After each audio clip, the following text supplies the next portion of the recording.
member that is member and name only so far. I want to see that legendary Chinese skill. I want to see how it compares to Zeke's skill. And we're going to have a short break, guys. Before we start the next clan, which should just be a minute or two.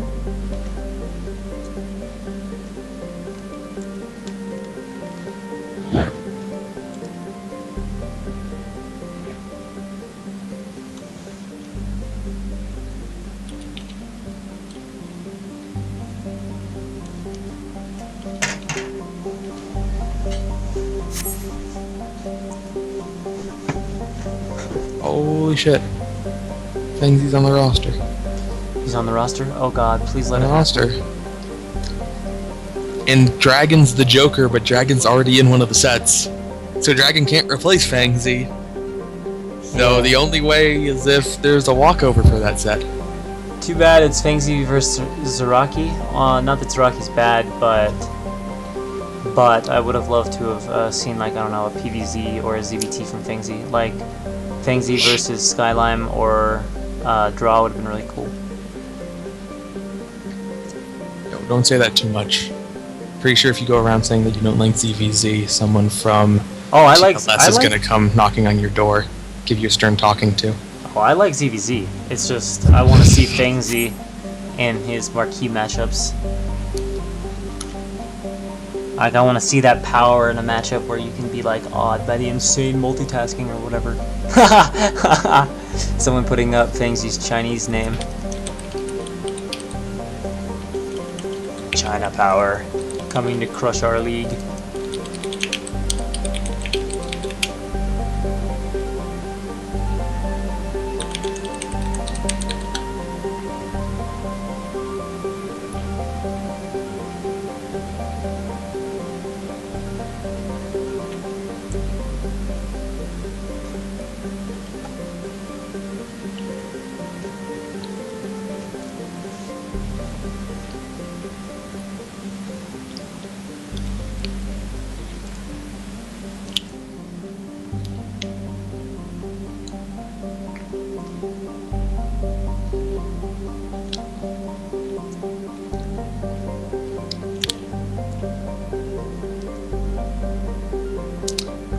People talking about Zeke and stuff like that, saying Zeke went like 2-2 against Quanro, he 2-0'd Ample, he like 4-0'd Larva, which is pretty ridiculous. Even if Larva off-raced a little bit, Larva has pretty strong off-races.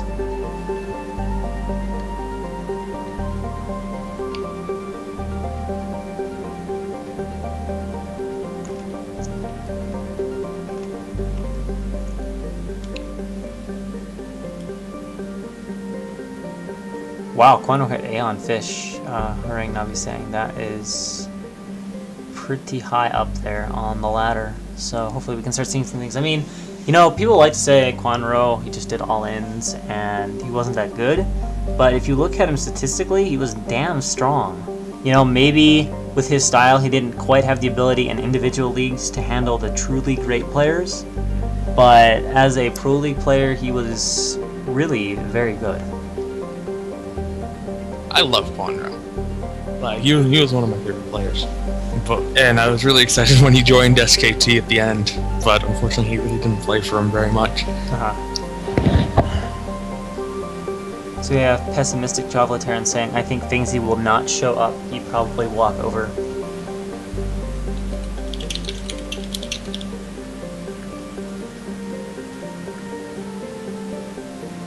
Why such a downer? Alright, it looks like it is getting time for the next game.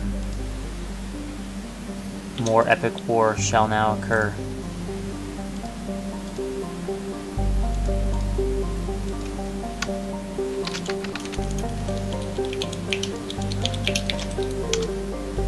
So here we go.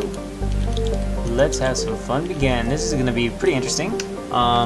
In the fashion of this being a Terran map, we are going to have Mr. Vadi playing against Sass Non. And Vadi, you know, before he's been, you know, kind of B+ Terran, kind of had, you know, good results, but never a player that you're like, damn, this guy's crushing it kind of thing. But recently, Vadi has been crushing it. I think he's not lost yet in STL. I'm trying to remember. He played a Zerg. He played MVP, but man, he picked MVP apart, just ripped him apart. With really solid play, you know, actually harassing and dropping and controlling in multiple spots. Just looked all around solid, good decisions, all that kind of stuff. So I don't know, Vadi might be evolving into a pretty strong player. He did beat Marwin as well, 3-0 in that show match. There were a few silly games, you know, where they were really trying to be like aggressive, cutesy build orders and stuff. But a 3-0 to some degree is still a 3-0. So I'm curious to see what we'll see from Vadi.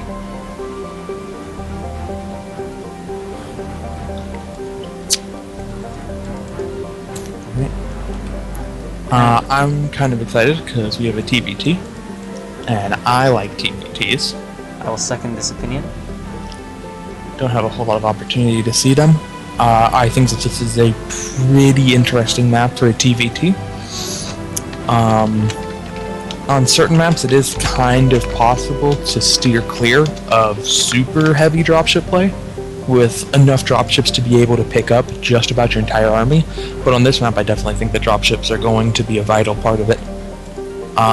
If you don't have the dropships, you don't have the mobility to be hitting those faraway expos. And it's possible that you just make such a big force that you can kind of cover everything as you slowly push towards the center. But I don't think that we can I don't think the game will reach that point. The armies are just so big and so unwieldy, the dropships become unnecessary. Yeah. So I guess we are going to have spawning in the top left-hand corner as the Orange Terran.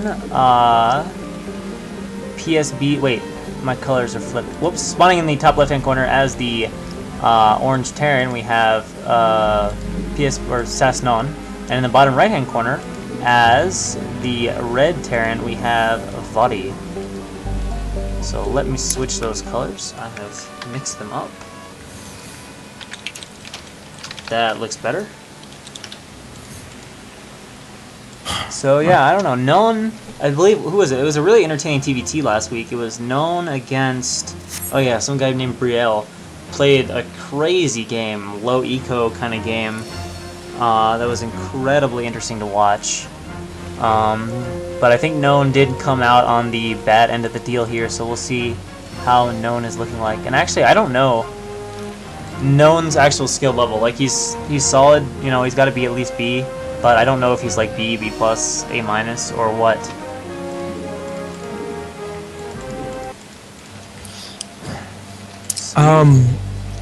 Good. Non was solid B, but he was solid B quite a while ago. So I don't know if you want to say that solid B quite a while ago is more prestigious because there were more people on the ladder, or it's less prestigious because it was a long time ago and that doesn't necessarily transfer over to now. I don't know how active he's been, but he's been a player on SAS for quite a while, and not just a player, but I mean he's been a piece of SAS for quite a while. A player that comes in and he's not one of their top tier players, but you can throw him out and he has a chance to win against anyone, and you appreciate having that kind of caliber on the team. Whenever I talk about SAS being a really deep team, I'm talking about people like Non. When Non is the person that sometimes gets to play and sometimes doesn't, depending on your team, you have a really, really good team, because he would be a starting player easily on a lot of other people's teams. Indeed. Every week. And I mean, you know, look at SAS. Everyone was like, oh god, SAS doesn't have Zeke. Oh my god, they're not going to be as good, but they're still 4-0. Totally called that one. I was wrong about IFU, because I wasn't expecting IFU to get off to such a rocky start, but they've turned it around in the last 2 weeks. That was definitely shocking, with people like Eon Zerg, and who else is on IFU that's really good? Marwin and Scan. You know, I thought they were going to be pretty ridiculous. But yeah, they got off to a really slow start. In fact, I still think they have to win a lot of games if they want to get in the playoffs. Like, if they have a misstep, I think they could actually miss making the playoffs. Yeah. Which is pretty amazing for a team with that roster. You play everyone else once, So, and there are 8 teams? Right. So, I mean, if they lose one more game, they can still go 4-3. And that should be good enough for top half. But you're on the border, technically. The only way they can be assured it is to win out and go 5-2. Someone's saying the supply depot slows the gas. No, it doesn't, because it makes them go in like a more efficient diagonal line. They don't catch on each other much. It slightly speeds up the gas mining.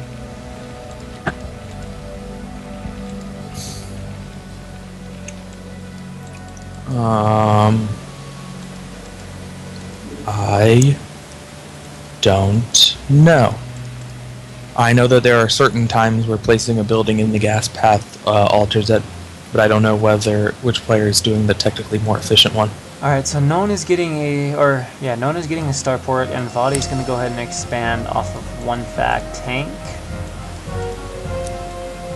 No, we can totally check. Just wait for the little green number for the gas to pop up, because they're doing the same stuff, because they're both Terran players. And whichever one has the higher gas number has the technically ever so slightly more efficient mining. Yeah, I wonder what interval distance that sample's over, though. Because it could be, it's possible that for like one iteration of the SCV it's less efficient, then it's like more efficient for another. So it depends on like the sample length, too. I see what you're saying. But it should give an idea. I'm actually curious when it flips to see if it shows any noticeable change in gas mining. That's a good thought, though. That's a pretty noticeable difference. I guess they didn't start mining at the same time. That's way too much. Yeah, if it started sampling from a point where one player was mining and the other wasn't. Yeah, I assumed that they had built it at the same time, but apparently... Oh, no, I want to see the minerals and gas per minute, but it hasn't changed that. I was just looking at the stream, and here one it of is. them... It shows dead equal for both players at 304.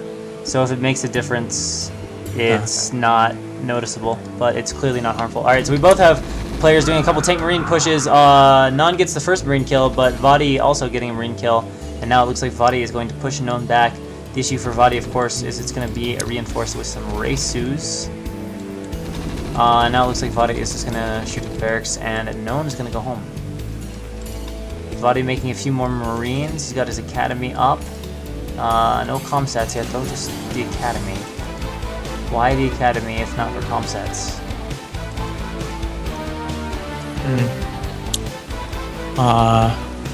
Yeah, I have to assume that the comsats are coming, but saving his money, or potentially maybe not even getting it until he actually sees the Wraith, which will be right now, if he was paying attention, that SCV was just barely in the right position to see the Wraith. Read the waiting on trees. No, he's researching STIM. Oh my god, is he actually? Wow. Okay, so this What a academy. Is the Wraith going to see this? The Wraith actually could see a flashing academy. He might not pay attention to it if he did. He'd just be like, well, that's like a mistake, but... I don't think he was close enough. The Wraiths have really small vision range. Yeah, he didn't go close enough to see it. But I was saying, even if he flew over it, he might not even think, because no one really does this, he'd just be like, misclick or whatever, you know?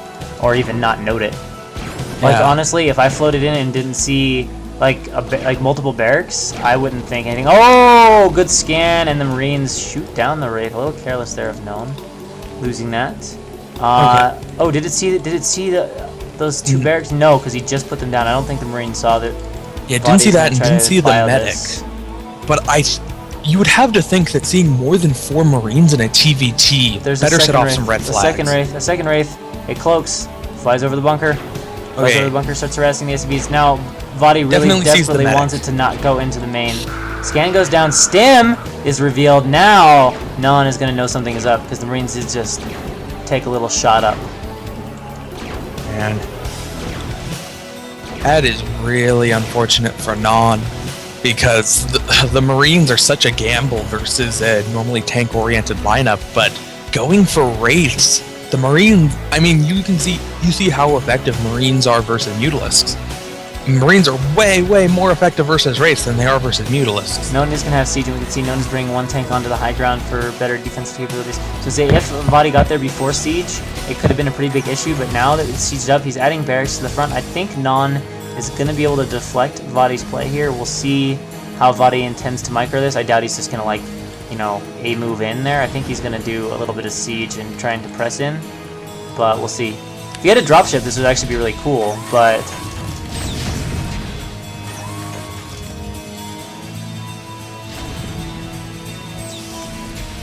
Is the siege tank range really that? No, it can't be that far, can it? No. But the tanks are all pointing like they shot at something. That's really weird.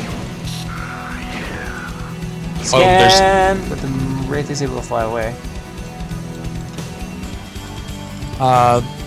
The Wraith that the Marines weren't able to pick off in the natural has been sitting there the entire time. Has picked up one. Managed to get to a turret. One Marine kill, 2 SCV kills. Remember, these Wraiths are expensive. It's what, 125, 100 for a Wraith, right? That sounds like that it correctly? might be right. Dropship coming out for non. Yeah, that sounds right.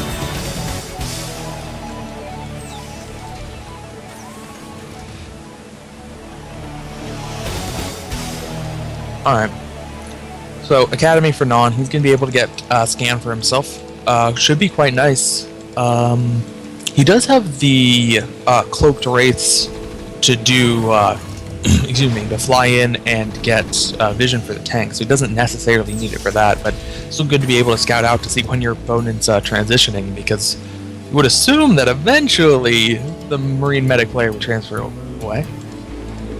So we can see that Vadi is getting a third behind this, and basically, you know, we can see Vadi is still making tanks from 2 factories, which incidentally is the same thing that Known is doing.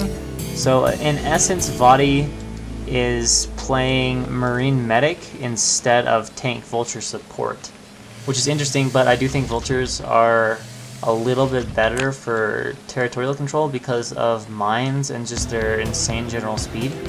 Like, Marines aren't bad, but Vultures are ridiculous. Yeah, the Vultures have the speed, and the Vultures have the mines, and the Vultures don't clump up as much as the Marines, which is why you see Vultures a lot more frequently. They also get the same upgrades, which is a factor. Oh, we have a drop. I'll finish that thought later. Drop. Vulture getting trapped here, killed off by the SCVs. Picking up a couple of SCVs in Body's main. There are tanks to come clear it up. They've already laid a lot of mines, though, so the tanks need to be a little bit careful. And those Vultures are actually going to be able to do quite a bit of damage here. Maybe 5 or so SCVs picked up? It was 3 and 1, so I think it was 4. And here comes the second dropship now, flying into the natural here of Vadi. And we have an unload. There's a tank, a few Marines, and a Vulture in this kind of a strange hodgepodge of drop units. Oh man, Vadi's got to be careful. Almost clumps the SCVs for the tank. The Marines stimming in there and clean this up without too much difficulty. So, relatively minimal damage done. Actually, one of the dropships we've known has been forgotten in the base of Vadi.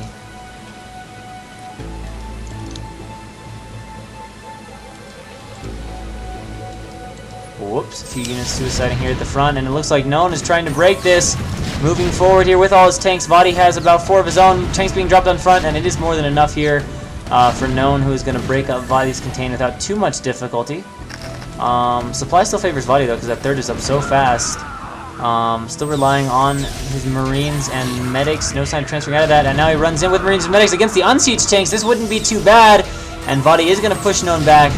You know, it's kind of like if the tanks are unsieged,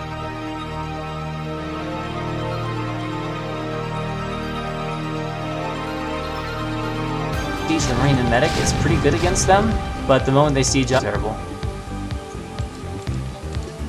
Known drops the CC, but Vadi has an SCV there to be annoying and actually kills the SCV for that Known was using to build that third CC.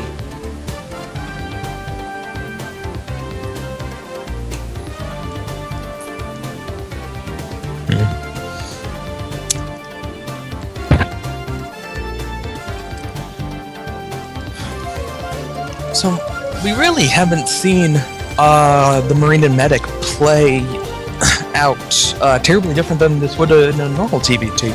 I mean, it was nice to have the Marines around in Wraith defense. It's more effective than the Goliaths would have been by at least a little bit. At least but we haven't seen him. have range anyway. But we haven't seen Vulture raid over at 3 o'clock. He's got about 3 or 4 SCVs already. Like 5. He's gonna chase more. No Marines coming back to defend, but there are the mines down, which are gonna be pretty annoying. Oh no, the SCVs are like bugging out the Marines. But it looks like the DPS of the Marine... Oh, he's leaving before he kills the last Vulture. Roddy, what are you doing? Alright, he sends feedback. Vulture trying to get one more kill. Can it do it? No. He starts attacking Marines. Alright, finally gets rid of all of that.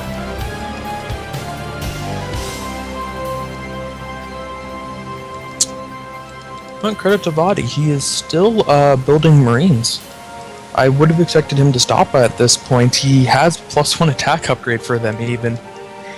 And, I mean, the Marines can do a lot of damage very quickly if you find your opponent in situations like this, in fact.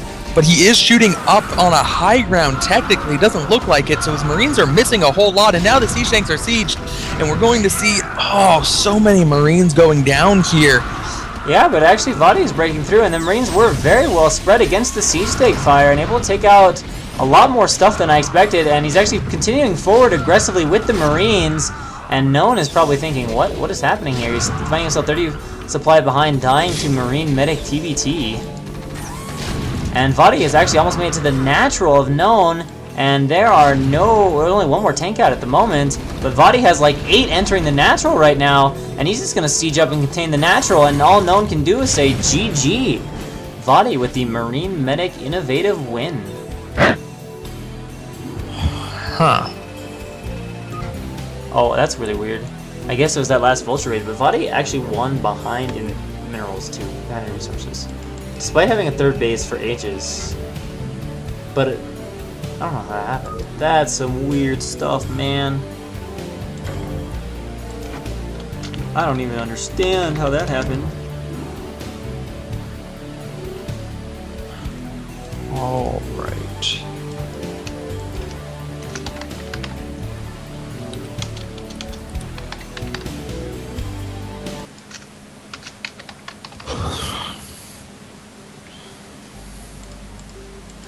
So, we are loading up a replay. It looks like it's finally going to happen. Finally going to be able to see Feng Z. Of course, it's going to be on Coliseum 2.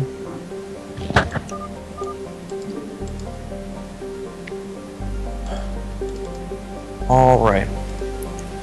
So, we have talked a whole lot about Feng Z.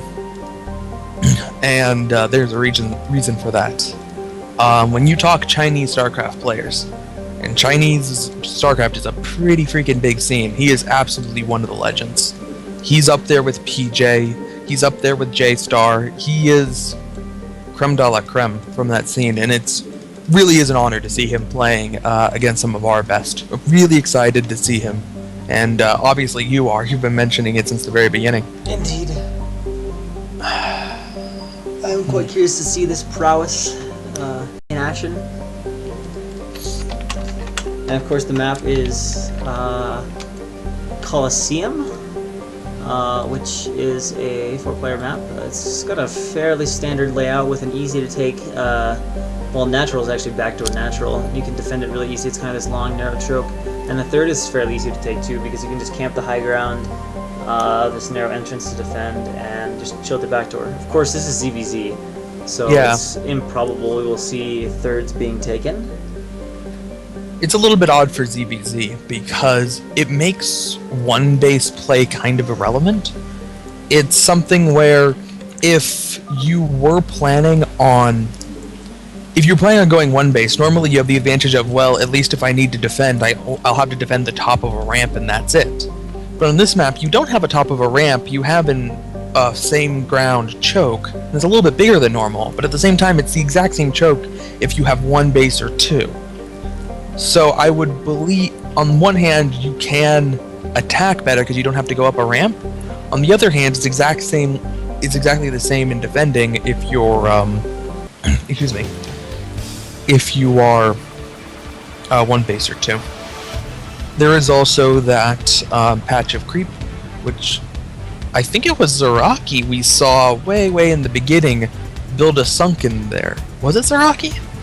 There was definitely a player who built a sunken on the creep patch. Yeah, it's definitely doable. I mean, it's kind of a natural way to defend your natural choke, because the creep colony is there for that purpose, so you can make one down there and have a little bit of defense of the choke without having to wait for creep to spread. Both overlords are scouting in the right direction, interestingly enough, which makes it a bit of an odd scouting. Wait, yeah, it's a bit of an odd scouting direction for Feng Zi. Usually you scout towards the closest natural, which would be down, so it's a bit odd that Feng Zi is scouting this way. But this will make it nice. No person is going to get a scouting advantage. So it's be interesting. We can see it's going to be a 12 hatch here from Zaraki. And Feng Zi ominously looks to be going 9 pool gas. Actually, that might have been overgas, because the gas is already done. So we'll see. Overgas is actually not that great against 12 hatch because you can get the faster gas, but 12 hatch just catches up in the gas pretty quickly, and it ends up not being the biggest of issues.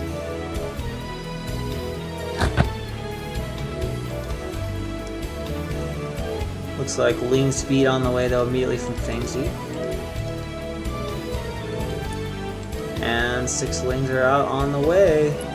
So hopefully Zaraki can get some defense up. The only thing here awkward is there is no way to just like hold the choke. So the natural is just going to be totally exposed here to these Lings. And more on the way. And now he's got 100 gas, so Lair does go down for Feng Zi. Another Ling's running into the base here of Zaraki. Whose spawning pool is not quite done. Zaraki is putting a creep down here. He's actually just cancelled the hatchery. He's just trying to defend with this creep, but this creep colony needs to finish.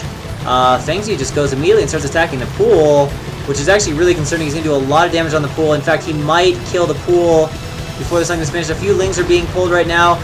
Zaraki doing his best to drone drill, but the pool is getting focused down. It's going to fall. So at the very least, a lot of drones are going to die, and at the worst, they're going to get in there and go kill that sunken colony. The sun colony does finish, but all Zaraki can make right now is drones a lot of damage. Obviously on Feng Zi checking the back door. No, there is not a hatchery, but this is very grim indeed. The pool is being rebuilt, but it means no lair for a long time. It's just not a good situation. And Feng Zi runs in here, trying to kill some drones, picking off what he can. Also knowing that Lings can't be remade, which will keep the drones extremely vulnerable. It looks like Feng Zi's got about 2 or 3 drone kills. Cannot seem to find another one, but still a long time before Zaraki can make more units. Yeah. What a play on the way for Feng Zi too. What a play by Feng Zi. You normally see players go in and attack the spawning pool, and it's mostly just as a reaction thing to try to get a player to do something, as we see the Lings being able to pick off a couple more drones. It's mostly just to try to elicit a reaction from your opponent. But Feng Zi recognized that he doesn't have to just elicit a reaction. He can attack it, and he got in there just in the nick of time. That came down to the wire, but realizing I will in fact be able to pick off the spawning pool without even losing that many Lings to do it. Really, really nice by Feng Zi, and it's... And here we go, Feng Zi runs in again, grabs another one of those free drones, and has now reduced the drone count to about 6. Looking at Feng Zi's, Feng Zi actually has a fairly similar number of drones, although unlike Zaraki, he has 3 mining gas and Zaraki doesn't, so about a 3 drone advantage here for Feng Zi. Yeah, and the big issue here right now is the Spire that's almost done. Zaraki doesn't have any, certainly doesn't have anywhere near a Spire himself, and I guess he can start an evolution chamber right now and get the spore colonies up, but I mean, he doesn't have the economy to be building spores right now. Oh, and Zaraki's moving out here with slow Lings against the speedy Lings of Feng Zi. This is a really bizarre decision, and Feng Zi is taking advantage of this, trapping whatever he can, doing a good job of it. Lots of Lings dying right now, and Feng Zi's actually going to surround and kill off almost all the Lings of Zaraki, and he can actually chase these Lings. Wait, Zaraki's speed just now kicking in. So he might run a few Lings to the base of Feng Zi, but Feng Zi has his Muta coming out, and he just doesn't really care about those 2 Lings. And finally an Evo chamber going down now for Zaraki to try and live. Lings dart in here, and they pick off the 1 defending Ling, and then I think they're going to go to work. Actually, they're going to go to work on the drones. Getting 2 drones, 3 drones. No running here from Zaraki at all, but that will stop at 3 drones, and it looks like Feng Zi loses absolutely no drones back at home. So Zaraki left with only 3 drones mining after being forced to turn that creep colony into... or after being forced to plant that creep colony, and here are the 2 Lings from Zaraki. But the Muta flying in now. The Spore is not done, but Fangsy's just going to go straight for the drones. And that is going to mean that Zaraki can't make anymore. He's asked to mine minerals. He can't make another drone if these two go down. But looks like Fangsy will have to fly away. But you can see how bad the situation is. He's at 4 supply.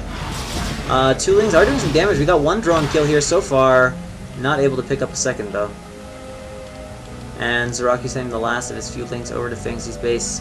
Moves them away a little bit out of the Muta path, probably hoping they'll fly to his base. And Fangsy now has 6 Muta, which is more than enough to take down this single Spore colony. They'll just move in, pull back the injured Muta getting shot at, and the Spore should fall here. There'll be one last like Ling counterattack, but actually Fangsy picking off a lot of those Lings anyway.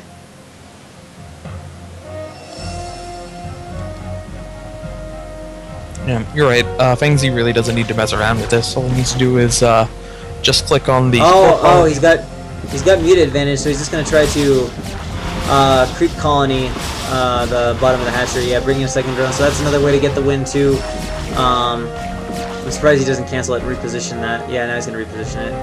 But the Ling's going in, and actually Zaraki doing a good job of defending that. But Fangsy with 6 Muta, he can actually just kill the Spore if he wants to. He's running in now, picking off the drones. Kills all 3. Zaraki does not have enough to rebuild drones, so he has no economy left. He has only these 3 counterattacking Lings, 5 counterattacking Lings, and that is it for Zaraki. Fangsy camps and finishes off the Spore now. So here comes Zaraki's final last gasp of 3 Lings. Has to kill everything despite being outnumbered 3 to 1, 4 to 1. Here we go, he's going for the drones. He does not get a single drone at all. And GG. Fangsy dominating over Zaraki. And makes it a 2-1 lead for SAS. Or 2-0. PsB. Yeah, 2-0 lead. For Pain Self Buddies. Oh. That is certainly a good start. Quite impressive. Quite impressive indeed. So, 3. Whoops.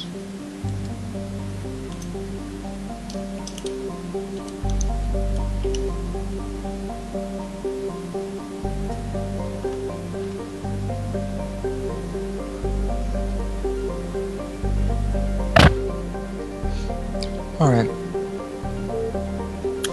Alright, so this is going to be on Outsider. And it is going to be between Skylime and Shrinker.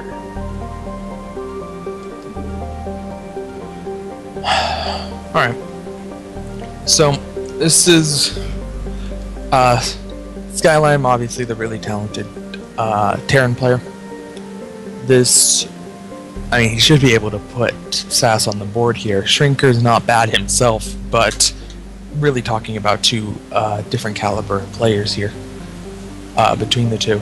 Shrinker has for a long time, though, been playing in the same league as Skyline. In terms of, he's been in the big boy tournaments. He hasn't. It's been a while since he's been in the lower level stuff. Indeed, and he's hit, I believe, B rank. I could be wrong, but I feel like Shrinker is known a little more for his PvZ. Like, when I think of notable wins, I think of a lot of PvZ wins. So I guess we're going to get a look at how his PvZ is, or PvT is here today, but, you know, certainly, as you said, Skylime the favorite. You know, I mean, he was in the running for best Terran in the scene and such.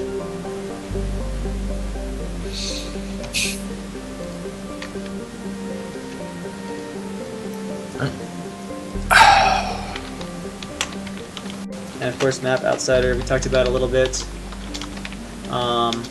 You know, you've got either the center geometry that you can play around the center rings, or you can go ahead and, what do you call it? Play around the edges of the map with like mass drops and stuff like that.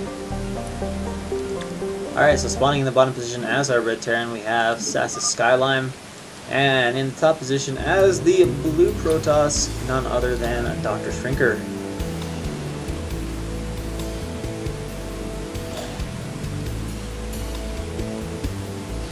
Alright.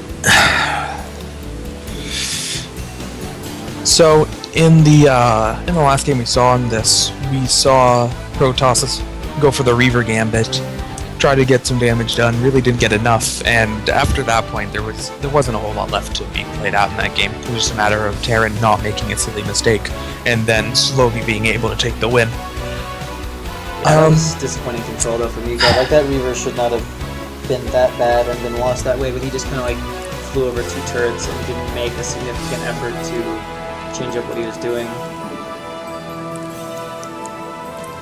So I think that on the Terran's in the same position, but the Protoss is top right. I think that I like the shuttles coming in from the other direction a little bit more. Usually if the shuttle's flying over this way, it has to fly by the natural, and not quite over the natural. You can usually get around that, but normally it's easier for Terran to get units into position to intercept compared to coming in from the other direction. So if we do see Reavers again this game, I would like to see a wide swing out to the left and come in from the same direction. You do have to fly over a lot of open terrain, but typically it's a safer proposition than trying to fly right by the natural. Ooh. 12 necks? Really? Looks like it. Sure, Alright. trying to get that eco lead. I guess figuring, you know, hey, if he 12 nexus behind the minerals here, it's going to be really hard for Terran to bunker rush that, and he's got a ramp that he can drill and defend at. So let's try and get ahead economically. Of course, at the same time, I feel like it would be a pretty easy response for Skyline to just expand at his natural, and then it'd be real easy to also just expand at the back door off of that one fact vulture mines and get back into good eco. Yeah, I'm surprised at how little carrier we've seen from Protoss on this map, given the potential of how annoying carriers can be by going around all those places where ground armies can't go.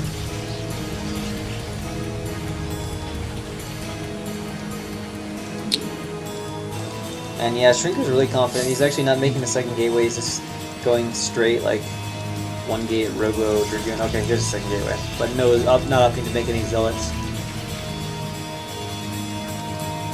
The SWBI hasn't gone down to scout out the expansion and didn't immediately head that way. So it should be based on the fact that 3 probes went in that direction. There we go. So he scouts out the Nexus. I think it's a little bit late though. I doubt we're going to see a mass SCV movement to try to counter it or anything like that. The factory's already done. I guess he just has to kind of accept that he's going to be at a little bit of a disadvantage. Try to make up for it later.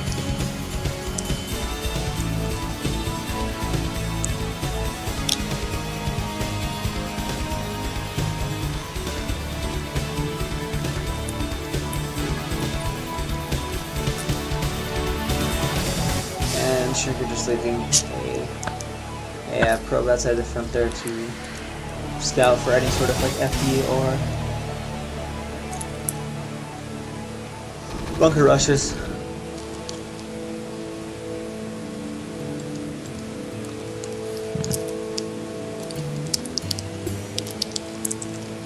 Someone in chat saying 12 next just dies to an SCV pull bunker rush.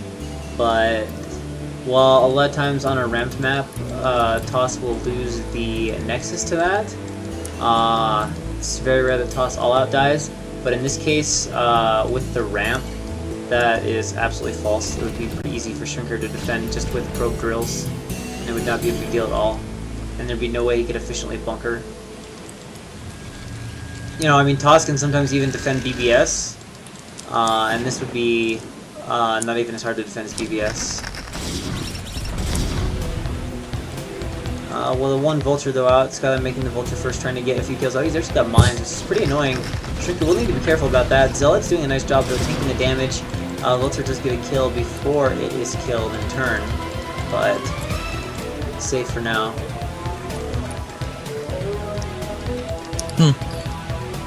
Skylime is continuing to make vultures. That's going to be the 4th vulture now that just made with 0 tanks, and he's researching vulture speed. So we're going to see some pretty heavy vulture play from him early. I would expect a lot of harass. But is he going to be able to get his vultures in to do much more with all of those dragoons out there? The Robo is only halfway done, so he does have a little bit of time before observers come out. But that's still a lot of dragoons to be getting by, as Shrinker's... No, Shrinker's not making any more. Both of his gateways are idle for now, so I guess it's only 3? Shrinker adding a lot of gateways though. Well, actually it's 2 more and a Robo. So that Robo coming out is soon. Yeah, the danger here is if vultures do run by, then there's going to be mines everywhere, and it would be really, really difficult for Shrinker to actually do anything about those mines. Yeah, I was really excited to see Skylime use his vultures like that, but he kind of saw the dragoons at the front and then gave up. Went back home. Alright, so Skylime does drop the 3rd command center pretty quickly. Not quite as quickly as Shrinker did his natural nexus. Yeah, I guess you could say his 3rd base, but his natural nexus. But quickly enough anyway. So economically, Skyline will be a little behind, but it won't be terribly behind. He actually could have gotten back into it economically if he would have gone 1 fact double behind mines, but he made 2 facts and some stuff before getting that 3rd base. Skyline with a little bit of shenanigans here, pressed a vulture through up in the minerals at the top, and is now picking off a couple of probes. Got 2 kills so far. Yeah, he's got 2. Oh, Dragoon showing up to help his buddy. Trying to find just that right sweet spot where he's not in range of the goons. Nope, couldn't quite get it. Oh, did Shrinker glitch a green through? Yeah, looks like he has glitched a green through minerals. I don't even know how he did that. He wasn't doing it on purpose.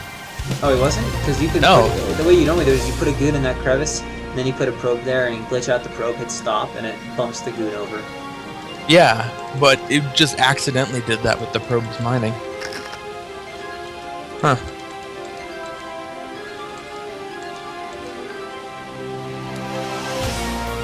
Maybe he did it on purpose, and it didn't look like that to me. But anyway, he now has a dragoon over there. Shouldn't be an issue of that happening anymore.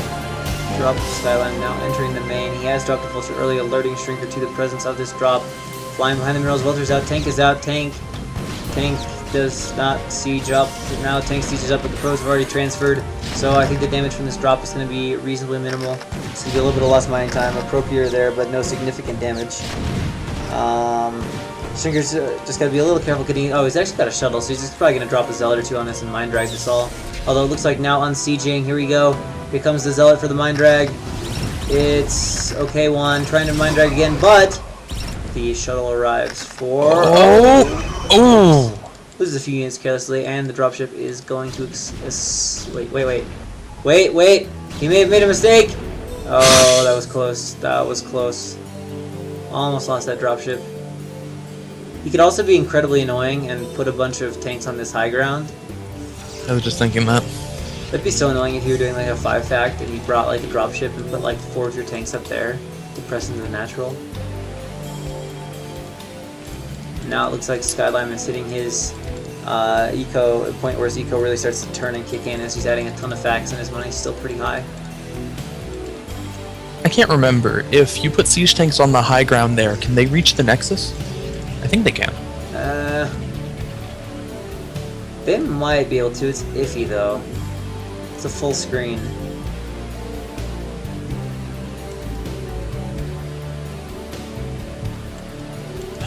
Alright. Anyway, researching Goliath range upgrade from the factory. So getting that a little bit early. Arbiter certainly aren't a threat yet. I guess just getting it preemptively to help with the shuttle a little bit. You know, another thing I find interesting while we have a lull in the action here is we always see these Joker players, but I don't think I've ever seen the Joker play yet. It's always been the scheduled match. I think next set we have the Joker player playing. Really, that would be interesting to see a little bit for a change of pace. Yeah, I'm actually not sure whether the teams have been using the Joker strategically or just using the Joker as someone to replace someone who didn't show up. Yeah. Maybe they're not using the Joker at all.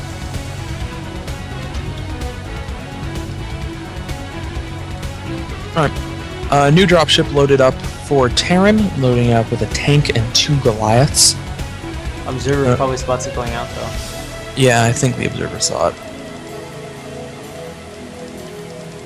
And there are some 4 Dragoons in a rather odd location if you didn't spot it. I'm looking around for that Stargate and I don't see it. Unless it's up behind, no, Double Forge is up behind the minerals, but... Yeah, he said the Templar archive's done. But hasn't been making the Stargate. Does that mean he's making Templar? I don't see any making. Yeah, it's also at macro right now.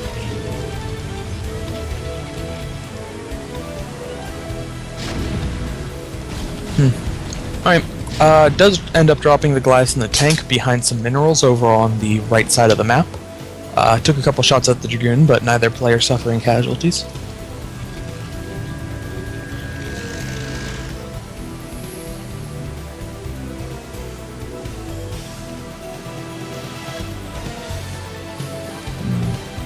There it is. Stargate now finally started over at his Backdoor Expo. It's pretty late. Yeah. He's gonna have to wait a little bit on maxing, or else he's gonna have just a gateway only army, which is not that great.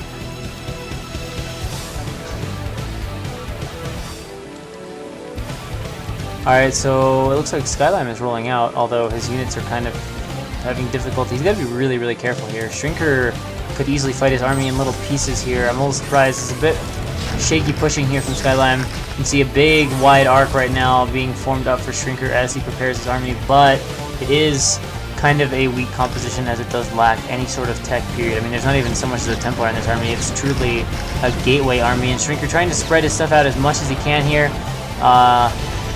Looks like he might be ready to pull the trigger, but he's got to be careful because Skyline can kind of just sort of inch up now and always have a good, solid setup that's really difficult to attack into. Shrinker does have nice economy, a lot of bases. He's just mined out enough that he can transfer probes over to the backdoor base over here on the left side, but Skyline is inching his way forward now. Protoss making a big move to the left here. And going to be coming in from a different angle. I don't think that Skyline has anything. There we go. Vultures are now going to see that a lot of this force is moving over to the left side.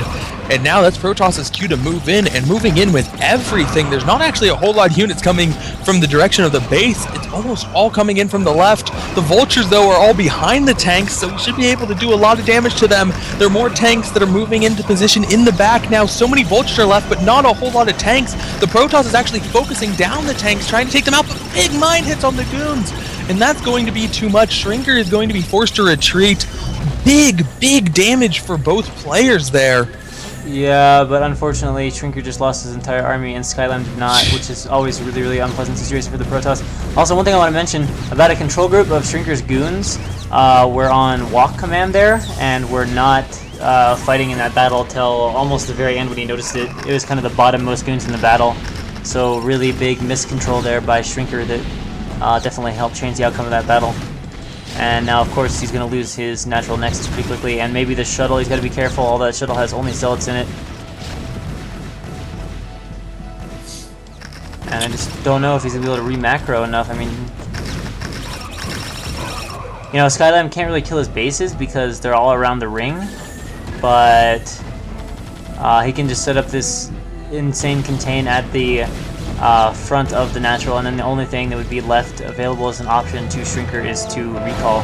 But it looks like Skyline might actually try to push up and just get the gateways and end it that way. And another huge mine goes off, killing 4 or 5 goons, and the rest of them just dying to pure mass vulture from Skyline, who is way ahead in income, 500 more minerals per minute than Shrinker. Shrinker has mined out a lot of his stuff, and Skyline is not at all mined out. Yeah, only 106 supply versus 183, so it's a pretty bad place for Shrinker. Trying to do zealot bombs on some of these tanks as possible. And the zealot bombs are actually definitely thinning out the tank line, because there are a lot of tanks there. But the ARB tech, the tech is just so late right now for Shrinker. I mean, there's one Arbiter coming. I don't even see another Arbiter done. Like, if there's not even Arbiter done, he doesn't even have recall available as an option to him. Yeah, I think that's got to be the big difference there. Like, that was a really good engagement from Protoss. Making that huge move out, coming from a direction that Terran wasn't expecting. The Vultures were horribly out of position.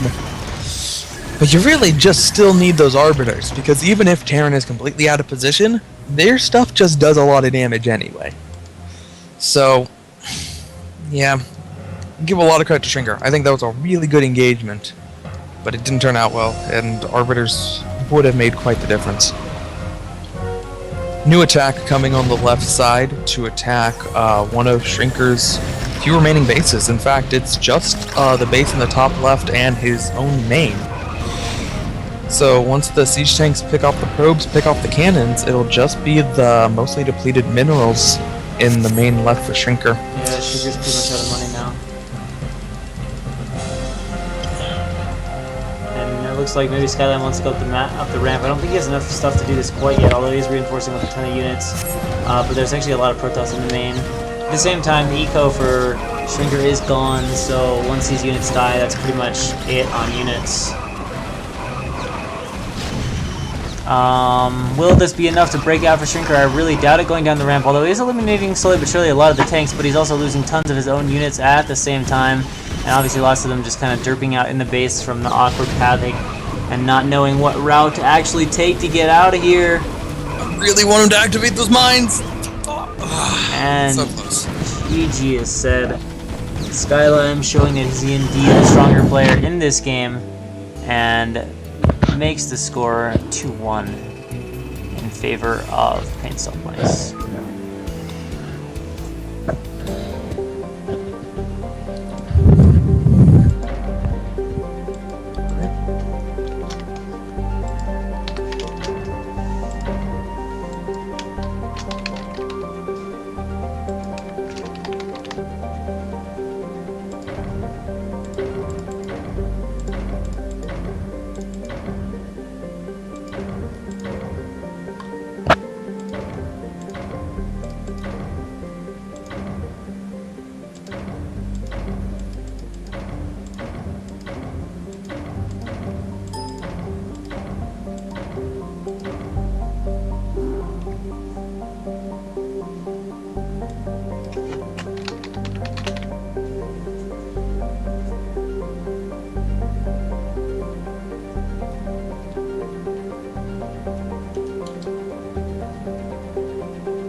Alright, so we're going to be going into the next game, which is going to be Dragon against Vorti on Overwatch.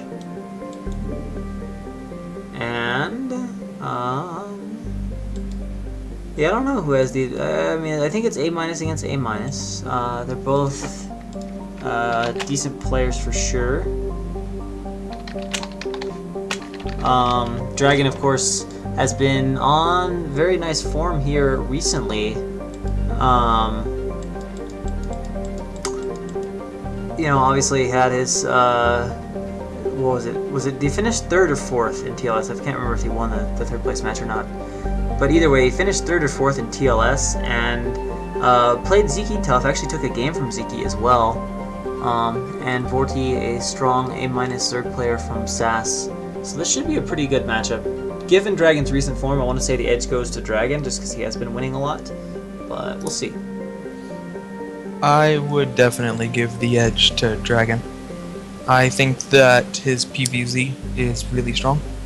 As we saw, you got to see a lot of PvZ of him during TLS, and you could see why I would say that, being able to take games off of really talented people. And in the series he won them in dominating fashion. And of course the map is Overwatch.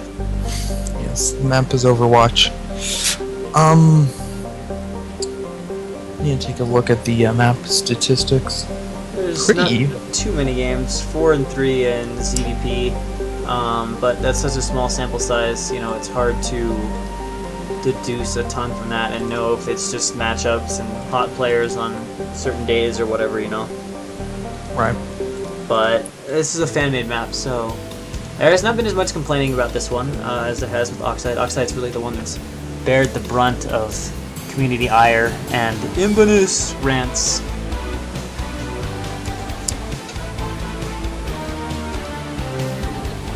So Probe heading out here for Dragon. And he's saving up a lot of money.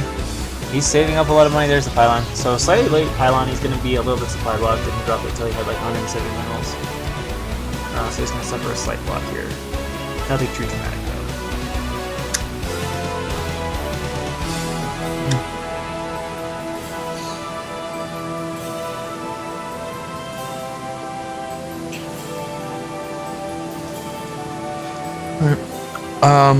Going to be sending the Overlord, but also sending out an early drone scout.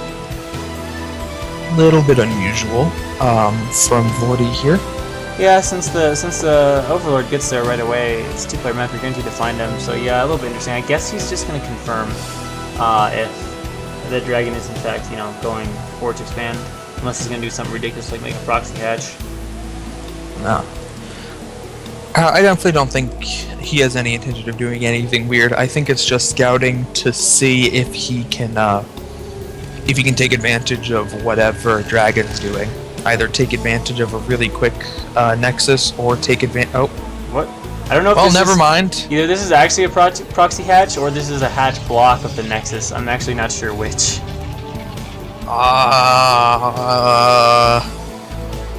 Hatch block with the Nexus. That'd be kind of strange, but... Have I ever seen that before? That might be new to me. Given that the pool is already done, and Link's on the way, this hatch is probably intended to be serious business. No, it's cancelled, I guess. Maybe it was just a block, I don't know. Maybe? I don't know. It's a pretty costly block. It costs 75 minerals to do that. It does last for a while, though. Definitely delayed the Nexus. Yeah, it did do that. And he's gonna keep the drone alive. It's not even sacrificing the scouting drone. At the same time, you did lose a lot of mining time, and whatever you are going to be building was significantly delayed, so he is going to be expanding. And his own expansion gets significantly delayed because of that. Not sure if I can agree with that idea. The one thing I will say is that it went exactly how he planned it to go. Like, there was nothing that Dragon did that made him dramatically change it. I don't think he was ever intending of finishing it, but then saw Dragon threw down cannons and went, oh, cannons, I never expected that, let's cancel it.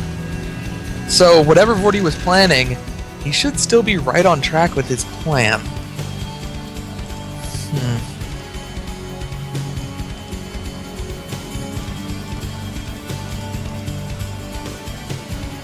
Well, let's see. Cybercore down now for Dragon.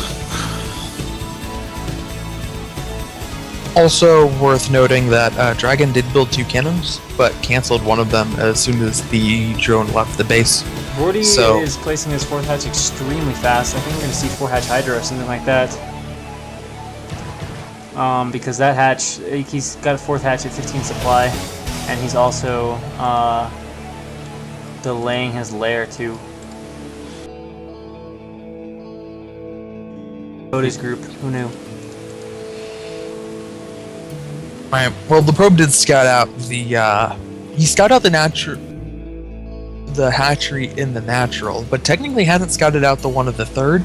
So, but going to scout that out now. So he'll see these 4 early hatcheries, and he'll be thinking the same things you were. Actually, sending out 2 of his own zealots. I think those were sent as soon as he saw the second hatchery in the natural. So now, looks like Zerg's gonna have to play a little bit defensive here against 2 zealots. But speed is just about done. He does have a lot of lings on the way, so he won't be able to get away with this completely scot-free. He does lose a drone, but picks off the probe, picks off the zealot. Nothing too major here.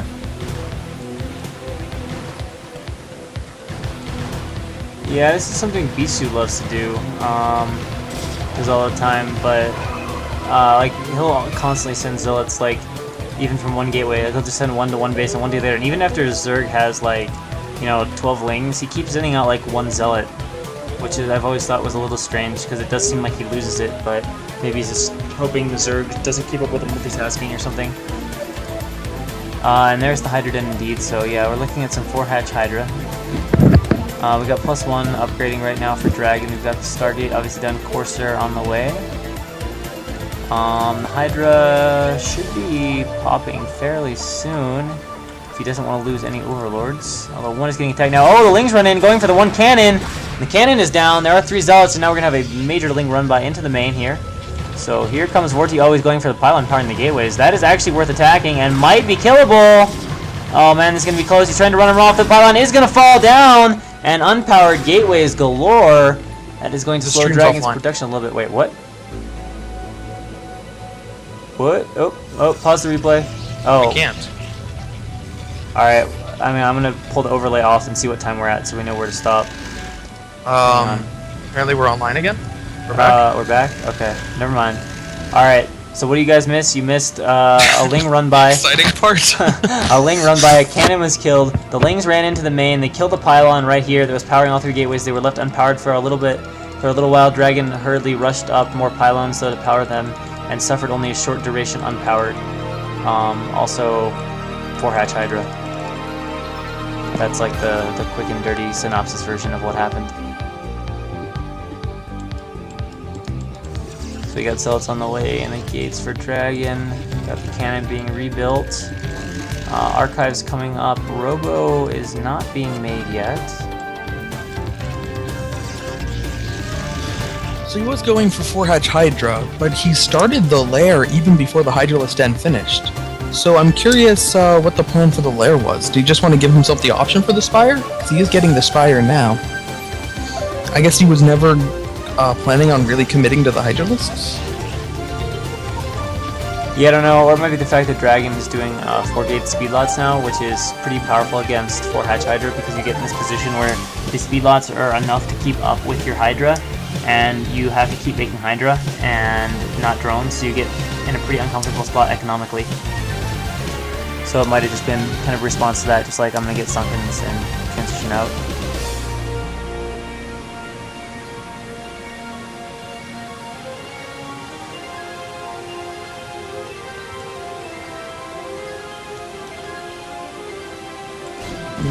Oh, we got a second Ling run by. And Dragon Zealots all out of position. Not a huge deal though, they are speedlots now, so they can get back into position pretty fast. And it looks like Fortune is going to opt to attack a pylon for a second, switches to probes, trying to pick up Q on the gas. 2 probe kills, 3 probe kills. How many more can he get? Going for a 4th, got 4. Is he going to make it 5? Is he going to make it 6? 6 kills? 7 kills? 8 kills? 7 kills. So pretty good damage there on those probes. Very, very nice. Only sent in maybe a control group? Yeah, actually, economy is dead equal right now. They have like the exact same income.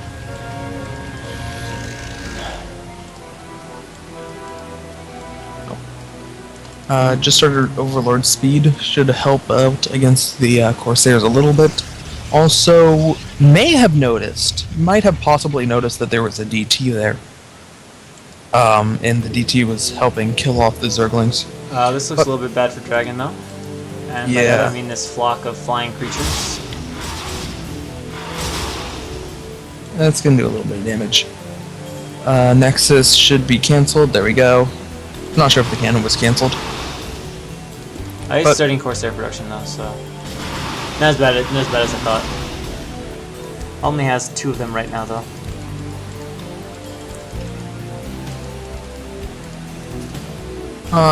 There are 3 Dragoons. Okay, he notices the storm. Moves out of the way. Second storm goes down. Corsair's coming in. Actually, might lose all those meta. They're all very heavily damaged now from these storms. Corsair can't quite chase them down, but the metas are very softened now. Unfortunately, he couldn't quite finish that off, so most of the Mutalisks will live. But still, really, really big damage on the storms. I think there was one instance where he moved them out of the storm, but didn't quite move them far enough out of the storm. So they still took a lot of damage.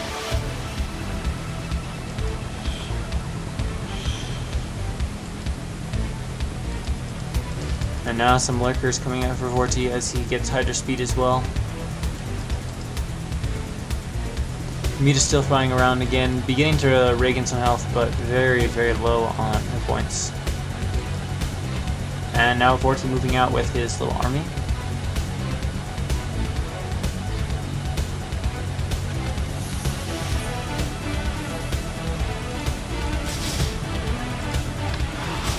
The Muta flying in, attacking the Zealots a little bit. Of course they arrive and it looks like Vorti is just kind of giving up on them, not controlling them. But here we go, Vorti comes rolling into Dragon's third base. Dragon's army's gonna have to spring to life, and yeah, here we go, all the Zealots now coming over to get into position. Lynx and Hydra's running in, but it's not that big of an army from Vorti, to be honest. There's a couple lurkers in it, which is a bit of a concern because Dragon doesn't have obs over here.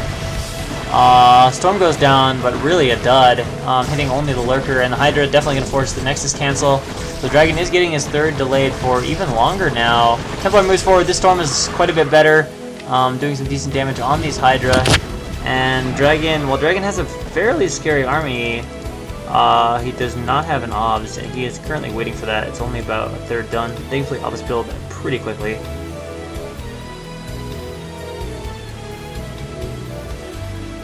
I'm surprised Dragon kept trying to take that really early third. He had saw the large number of hatcheries early, so there was always the threat of this happening, but he took it twice now without any really good way to defend it. The third base is always the hardest one to take versus Zerg in PvZ, so I guess Dragon really just wanted to get it up and have it established so that they didn't have to come to this. But now, I mean, he's not contained. He does at least have that going for him, and the obs will come out and they'll be able to clear this out again, but Zerg has more units back at his base, so it'll be a constant struggle over that for the foreseeable future. There's a Queen's Nest on the way for Voiding, so Hive Tech and Defilers and whatnot, not that far away. See if they'll be looking more towards the Defilers or more towards the Ultralisks. Upgrade check real quick. We have 2 attack for Protoss with 1 armor being researched, where Zerg is at 1-1, and let's look for the Evo chamber. There it is. Nothing. Oh, there we go.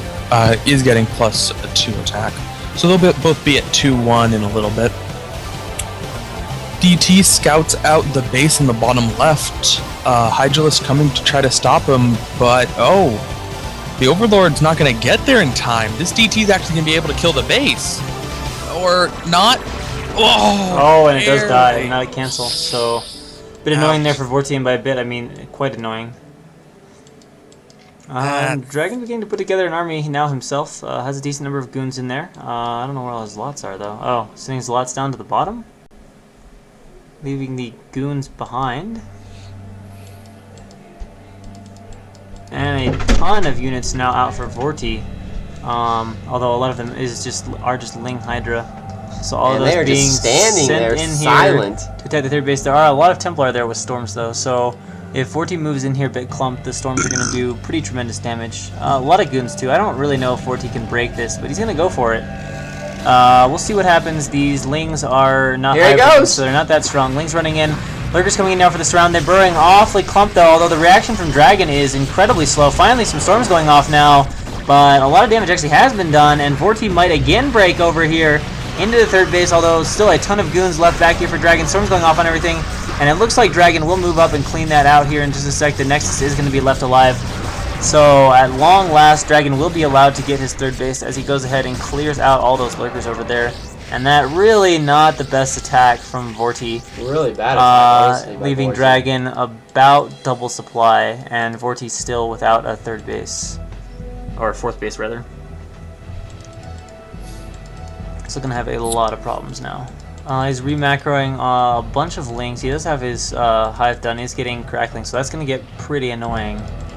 But and here he goes, sending a attack, trying to cut off that fourth base he's trying to build up.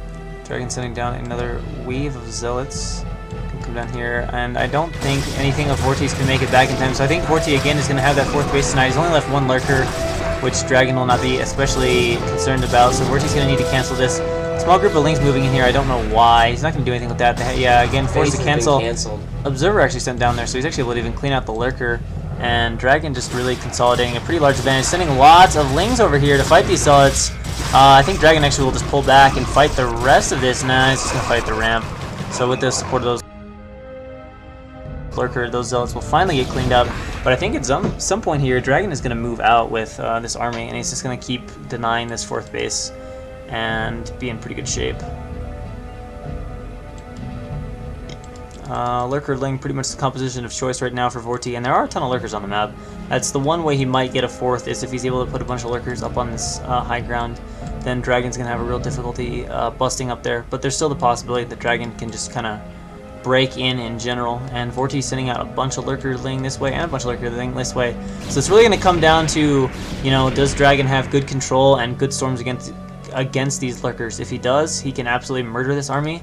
But if the storms and army control aren't that good, then maybe not. Although it looks like Vorti is going to counterattack in response to what Dragon is doing. So Dragon will have to be very cautious here. There's a lot of units up here, and especially a lot of lurkers. Dragon fighting the lings off pretty nicely there. Dropping some good storms though on the lurkers.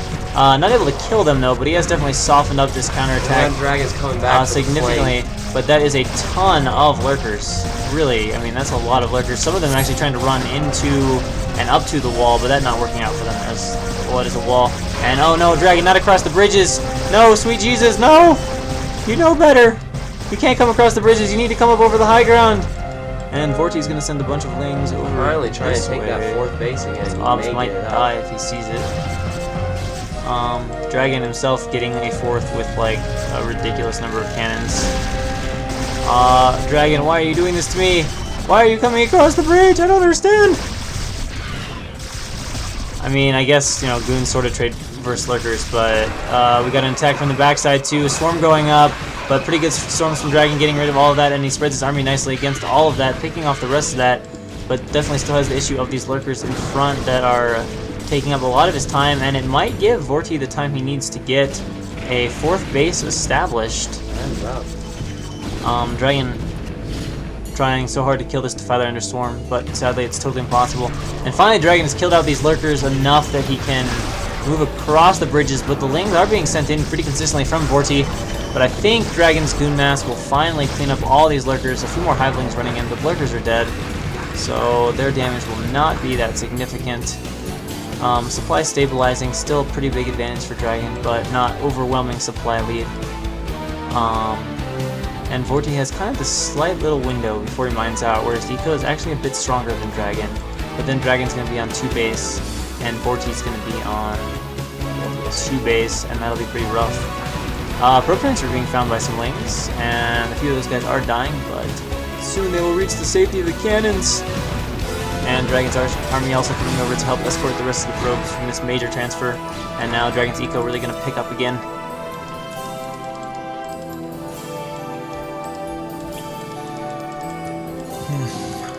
We do have shuttle speed researching from Dragon, so already building some Reavers, presumably just as defense. They're going to be very strong behind all of the cannons, but but also looks like going to be incorporating them into the main army. Excited to see. Excuse me. excited to see him try to incorporate Reavers this late into the game. They're obviously very, very effective late, but it can be difficult to... Man, the key Overlord snipe by Dragon. Alright, so it looks like Dragon is coming over here to pressure the fourth, but Vorti is moving all his lurkers onto the high ground pretty efficiently here. Nice plagues, though. It's a bit of a storm with Archon kind of wandering off on its own. Gonna die pretty quickly. And Dragon forced to pull back. Lurkers moving up into the swarm, and gonna force Dragon back for the time being. Lives.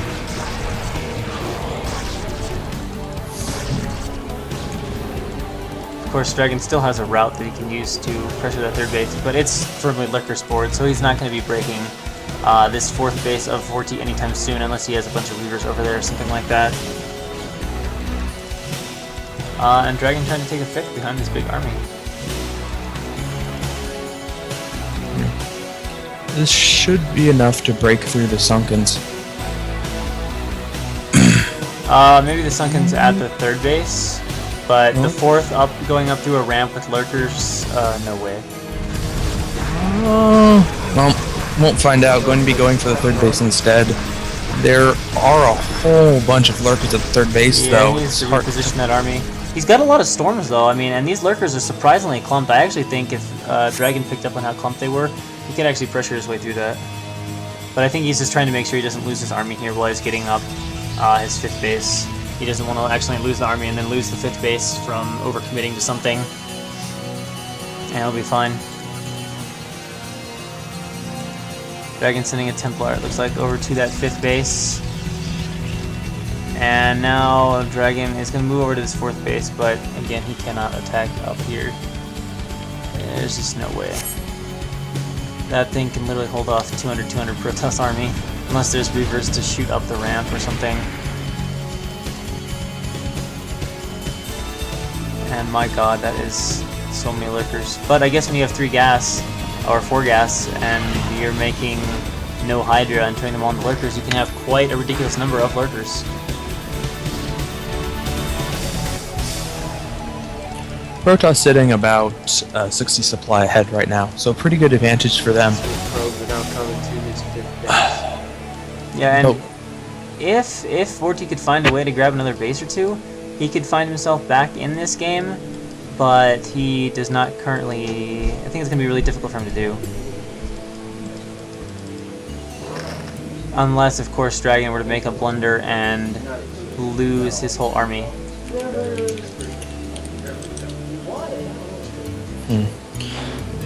Alright. Yeah, this is... It's a position where Protoss is very strong. There is a very small upgrade advantage for Zerg right now. Zerg went triple Evo chamber, one at each base. Oh, but a drop, Storm Drop. Oh, Storm Drop whiffs, hitting a Trone and 2 Larva. There's a picture of me somewhere on TL. Alright, so a little bit of a Storm Drop or something coming up in here. Gets a few drones, but not a ton. And other than that, Dragon's army just kind of camping the high ground. And Vorti's slowly macroing up a bunch of Lurkerling. We're going to have another one of these Lurkerling counterattacks here. And actually, this is a bit of an issue because the gateway no longer exists. And there's not really any units at the front because Dragon is max. So this contain is going to, or there's not contain, this Lurkerling counterattack is going to force Dragon's army back because he can't have a bunch of Zerg units flooding into his gateways. And in the meantime, Vorti's going to try to use this to sneak that base over at, 3 o'clock. And it looks like Dragon, is he just going to try to charge across the bridge? And yes, Shrinker, I will 100% agree with you. This situation is super awkward, especially if the Zerg is good at Defiler Lurkers. But we do have some Reavers coming out for Dragon, so that's really nice. That's going to give him a little more punching power here for actually being aggressive and not just having to like camp and camp and camp until Zerg runs out of money. Vorti has some units up here like he wants to take this base, but he hasn't done so yet. Hasn't sent a drone over. This might be in this group here. He's trying to sneak Lurkerling over and grab another base. Oh, DT going for the snipe on the drone? Oh wow, and the DT Yeah, actually gets the drone, so very nice job there on the DT. And here comes the shuttle. The Templar is dropped. The storm goes off. It's only one storm, but it gets almost all the drones over on that one side. Scourge are going to give chase, but it's a speedy shuttle, so it's going to make it back to its cannons safely. And now Dragon here has double shuttles, so 4 Reavers of aggression that he can drop here and use this to try to start pushing his way into the base. Vorti has forgotten to send a drone, though, over to try and get a 5th.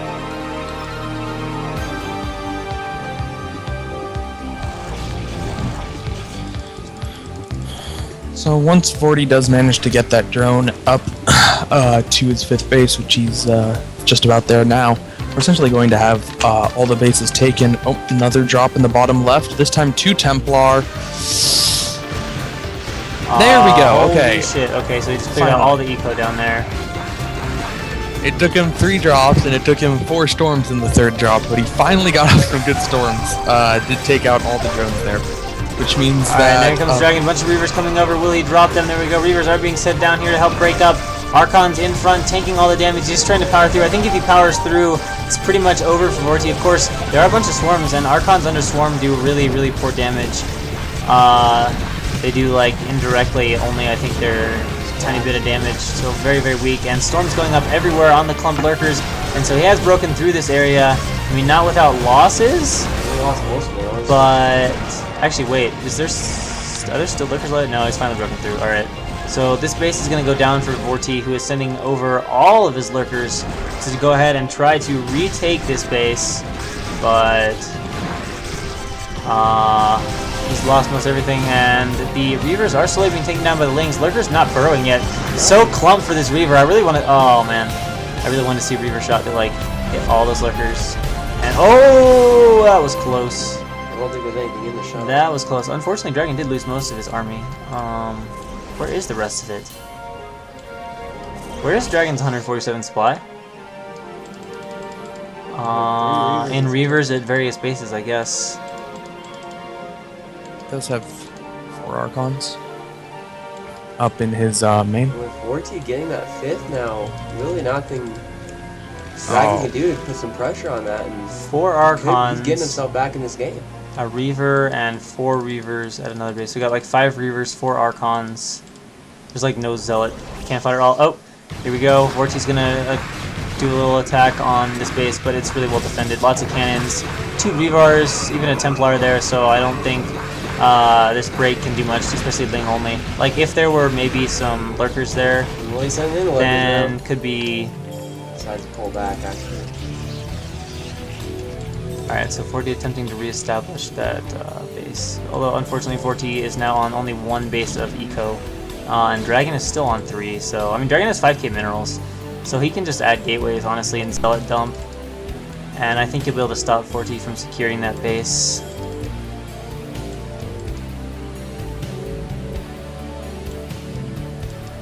Unless, of course, he takes out Dragon's 5th, but I don't see that happening. Dragon has, like, Archons and Templar and everything just defending right now, just camping.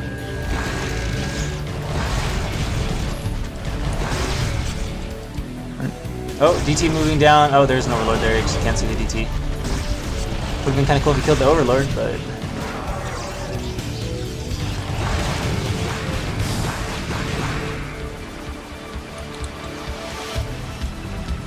I incur this game is fairly boring at this point. And yeah, Vorti is now mining from only 1 base. Dragon trying to do a little bit of Reaver harass on the base over at the right-hand side, but no drones there, so no Reaver harass to be done.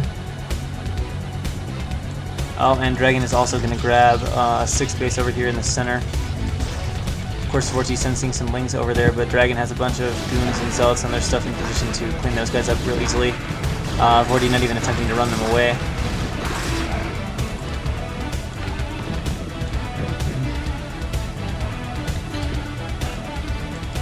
Vorti has still not Oh managed to no! find... Dragon AFK is on a shuttle, but there was nothing in that shuttle. Losing a shuttle over at the 3 o'clock. Also, There's 1 Templar. Dragon is up to 5 Reavers now at 1 base and 3 at the other. He's got like 50 supply in Reavers.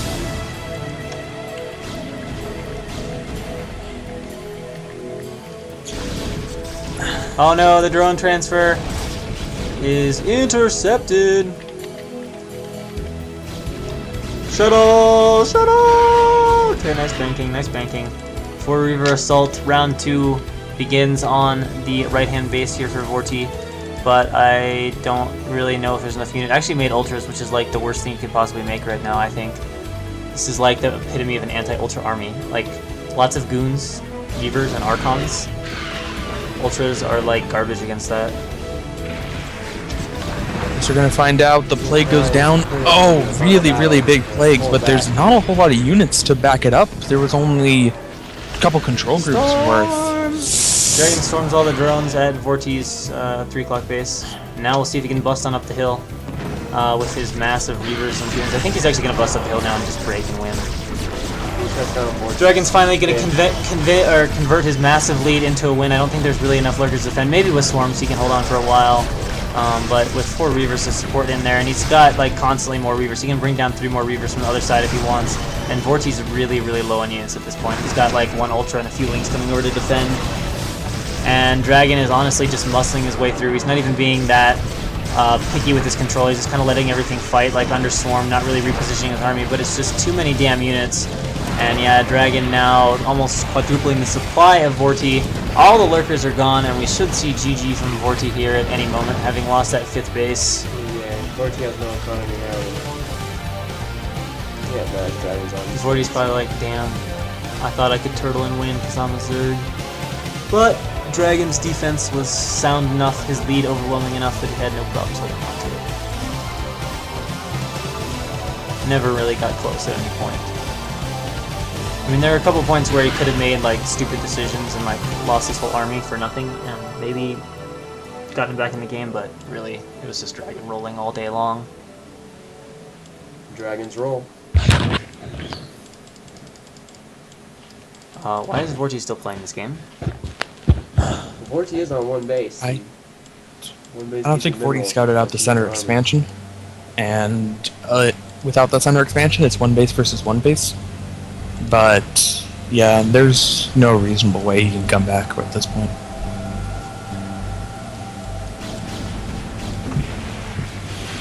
God, Dragon has so many Reavers. He's up to like 10 Reavers now, maybe more than that, I don't even know. But either way, it's like a ton of Reavers. He's only using a couple at any one time, but that is a lot of Reavers. I want to see him just bring like all 12 of them and just like dump them and be like, here, fight this. Another really good plague, but there's just no army to clean up what's after that. It's 2 control groups worth of lurkers and lings now going in. There's some swarms in pretty good position, but what do swarms matter versus Reavers and DTs? Yeah, 200 supply splash Protoss against a 50 supply Zerg is sort of, yeah, got problems. He's kind of just throwing his army, everything at him and saying, you know, I'm just going to mass win this. Not really focusing on... There's like 2 Ultras, 4 Lings, and Defiler, 2 left. A Lurker coming over to defend. I don't really know what Vorti is doing right now, other than trying to show that he too can outdo Fantasy, I guess.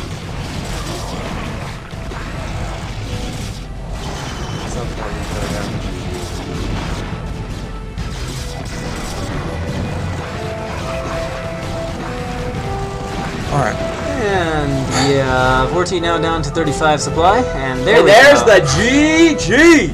Finally spits it out, and that will make it a 3-1 lead for Pain Stealth Bunny. SAS in serious trouble of taking their first loss all day.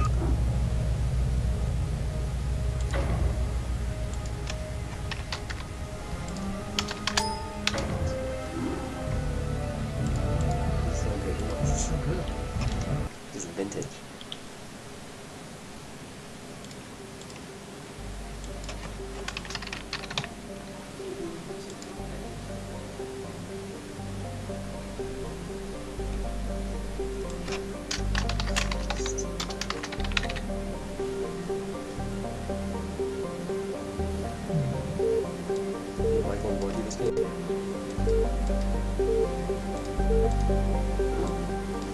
Alright, so spawning in the top right-hand corner. Oh, yeah. Well, not in the top right-hand corner yet, but we're going to have Michael against Brain Toss. Michael, of course, shouldn't need much introduction. Probably the second best, well, definitely the second best Zerg in the scene if he's in form. Although perhaps Technics could give him a run for his money, and maybe True Touch. I don't know. True Touch and Technics. Well, Technics have been strong, and True Touch has recently stepped up his game a lot. But Michael definitely in that upper echelon of Zergs. And Brain Toss. I'm trying to think. What is Brain Toss's AKA? Because I don't know Brain Toss as a name by itself. I'm not sure. Brain Toss starting as your red Protoss? Michael starting as the brown Zerg. I cannot think of what his AKA is, who he is. Maybe someone in chat would have known, but unless he's Draw, which he's not, because Draw doesn't plan to Brain Toss, I think Michael is quite solidly the favored player here. Absolutely. Tau Cross is a map that, at least for me, kind of scares me for PvZ. It feels like if you mess up, your third is really exposed, and it's really easy to lose to a bunch of Zerg stuff. But so here we go, spawning in the top right-hand corner as a brown Zerg, we have Sass Michael, and in the bottom corner as the red Protoss, Brain none Toss. other than Brain Toss.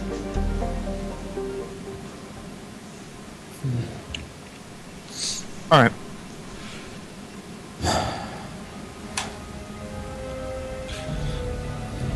Someone's saying, I think Brain plays a lot on fish.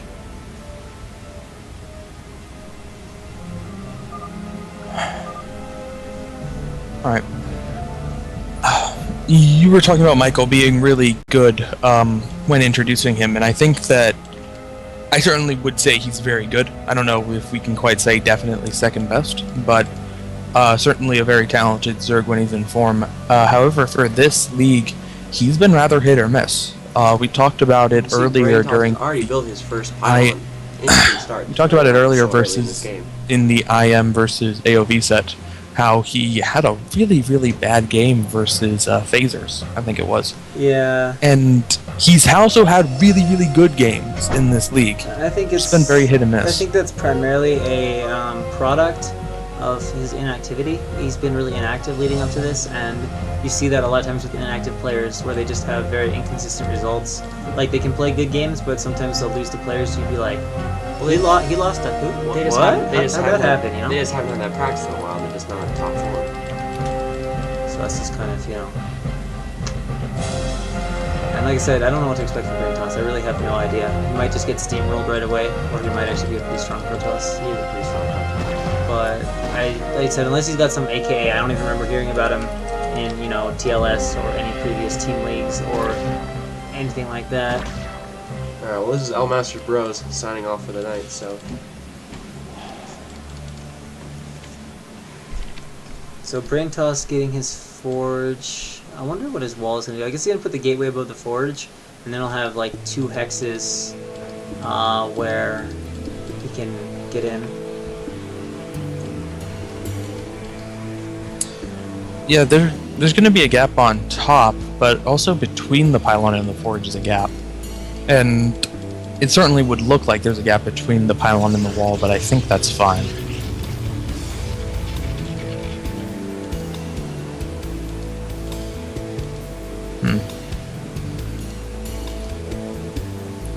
So Nexus on the way after 1 cannon. Lanes coming across the map now for Michael, of which there are sending 5, leaving 1 to chase the probe around. That cannon is just barely going to be finished. If he doesn't block with probes, Michael could definitely run in and attack the cannon, and or, well, I think the path is pretty good for blocking a run by, but he could definitely run in and attack the cannon, but it looks like Brain Toss getting his probes into blocking position here. Apparently that's not tight between the wall and the pylon. Yeah.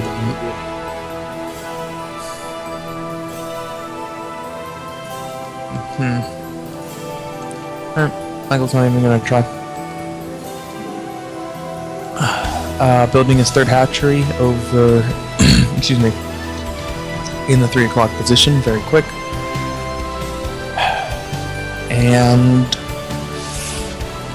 from Protoss, I guess other than the wall, nothing terribly out of the ordinary. Getting the gas, Gateway's already down. All the good stuff. Got his core on the way. So yeah, looking pretty normal, looking pretty comfortable.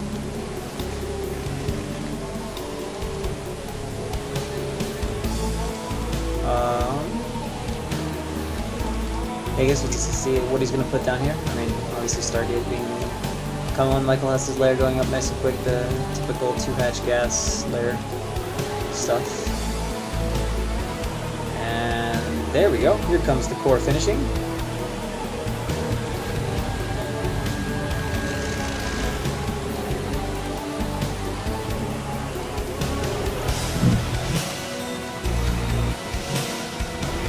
Okay. So Michael took this third base here, and it's a third base that's not only is it a very open third base, but it's also a third base very close to his opponent. If he wanted to go for a third base that's still relatively close to him, he could have gone to the gas that's closer over to the empty natural and main. If he had taken that one at the 11 o'clock, it would still be relatively close to his army, and it would be a lot safer versus the Protoss, but he instead decided the one that's actually really close, but incredibly open. So I wonder if Protoss is going to be able to really do a lot of punishment on that. It's certainly in Michael's wheelhouse to be really aggressive with Hydralisks, but I think that it's essentially mandatory this game to have a nice big Hydralisk force relatively early. Yeah, difficult map to do like you might on Fighting Spirit and just kind of lurker turtle at the bridges. You can have pretty good SimCity with the minerals and stuff for defending slot speed timings, but yeah, as far as dealing with a Goon heavy army, no, you're going to need to have a lot of units to fight that off. And if he had taken another main, he could have easily, you know, sunk Spore Turtle. But with his positions, I think he's absolutely intending to play an aggressive game, taking that closer but more exposed third base.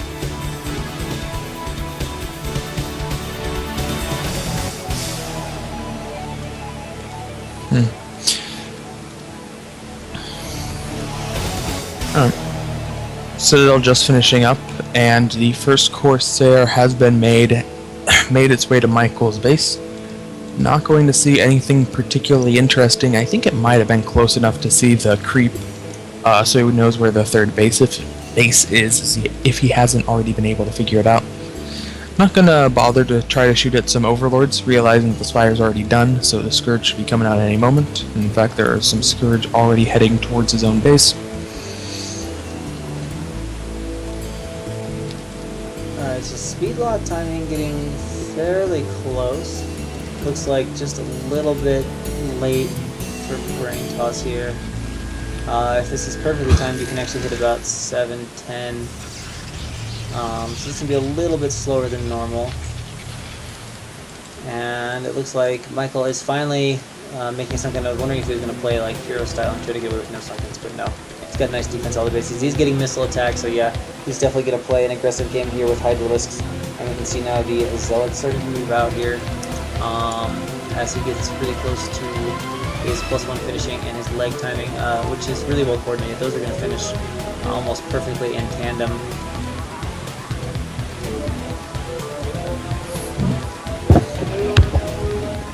So here we go. The Zealots going to try to come in from like both sides, but there's 2 Sunkens, actually a third going up. So Michael taking this seriously yet, as he hasn't launched into full Hydra production, but he will be just fine. Especially with that kind of defense, and he's made a lot of wings too. He threw Sunkens at both bases, and just, yeah, nowhere for Brain Toss to do any damage, but what he can do is what he's doing now, re-rally more Zealots and kind of just zone in between the different bases, and be fine. Wait, is that the Hydrogen just now? It looks like, yeah, he had made the Hydrogen, so now he's going up to, oh, he's got a Queen. What? Is he gonna ensnare these Zealots and kill them? What is Michael planning? What is Michael planning? There is a Queen's Nest here. Is there a queen making? Yeah, there's a queen on the map. Oh. Where did it go? I lost track of it. Oh, they're up at the top. He's probably gonna do it. He's probably going to Broodling the Templar. and try to win with Mass Hydra. Is my initial thought, because he's got like 4 of them already hidden at 9 o'clock. Or, sorry, like 12:30. Zealot's running in, trying to pick off all the drones they can. But while he does get 4 or 5 kills, the rest of the drones do go ahead and glitch into the minerals. And now a bunch of wings here picking off the last of these Zealots. Gonna have to run away. So that takes care of that. Pretty costly mistake there, having the Zealots on hold command loses 4 or so unnecessarily. He did manage to get some drones before that, and that part was good. I am really fixated on these queens now. I keep clicking the queen's nest. I haven't seen him research broodlings, so he must have done that really soon, or really early. Has it and didn't just forget. That'd be rough. I mean, you do need to have the queen sit there for a long time anyway. They spawn with 50 energy, and you need 150 to get broodling. So it's okay to make it wait that long. And wow, there's a DT. The DT, there's no way. No way the DT's gonna go and scout it out, right? That'd be hilarious Out. if it did. It wandered up there. I was like, oh, what's this? Queen, what? Okay, I don't think he is. Alright, so Hydra production's now starting from Michael. Yeah. One attack upgrade for the Hydralisk right now. Protoss started his +2 as soon as the +1 ended, so getting pretty close to that being done. But there's a good number of Zealots out right now, and +1 speed lots very effective versus things with no armor. So Michael is going to need something else. Queen's moving away. I think he saw the pack of Corsairs coming, but oh, did he see that shuttle? Did you see that shuttle with the Scourge? I don't think the Scourge vision ring was long enough. Yeah, Corsairs is coming up there to escort the shuttle. Oh boy. Is he gonna try to drop in and do elevator? It looks like he's planning elevator. Oh boy. Does Michael's got a lot of Hydra. This elevator's not gonna work if as long as Michael scrambles back in time. He could kill the lair, and he will see the Queen's Nest, which might make him a little suspicious. There we go. Scourge see it. Yeah, now I know. Okay, so Michael will defend this just fine. He won't lose the hatchery. There's no splash with that army, and there's already about 3 control groups of Hydra out for Michael. So this will not do much damage whatsoever. But he can't retreat from that. Okay. Yeah, he can try to shuttle stuff away, but the Hydra could just pick off the shuttle if he does. So now everything running in, but way too many eats from Michael says. Unfortunately, just going to be lost units here from Brain Toss. And honestly, with the upcoming Queen Broodling, I am very, very concerned for Brain Toss right now. I think he's just going to get his Templar Broodlings and die. DT is actually getting a lot of kills, though, as the... oh, but another Overlord Rise. Never mind. That was going to do more than it did.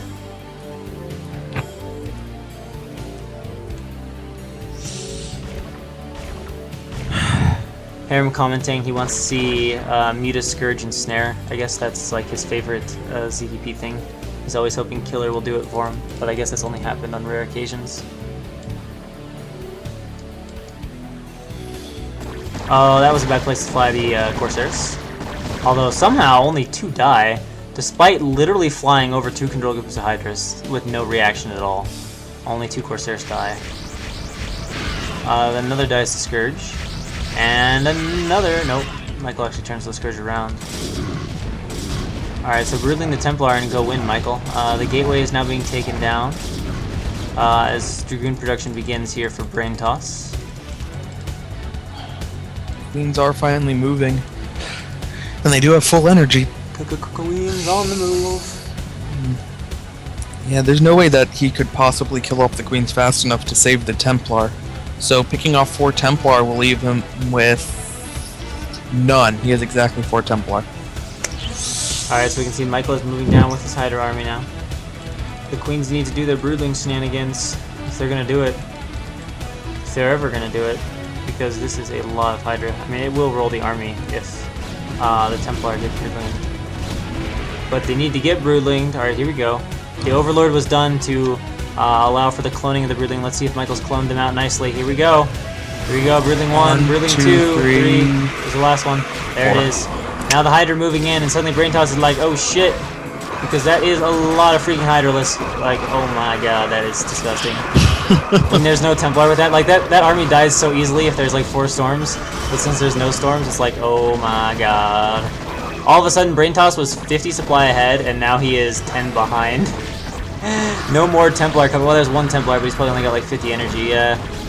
So the front gate is down, and Michael wins the game, putting Sass behind only 3-2. That was just kind of silly. Man, that was really effective. And, man, if he had the storms, it would have been possible. Like, Michael would have had to not micro at all, and it would have had to been multiple beautiful storms. But without the Templar, you were right, there's just absolutely nothing.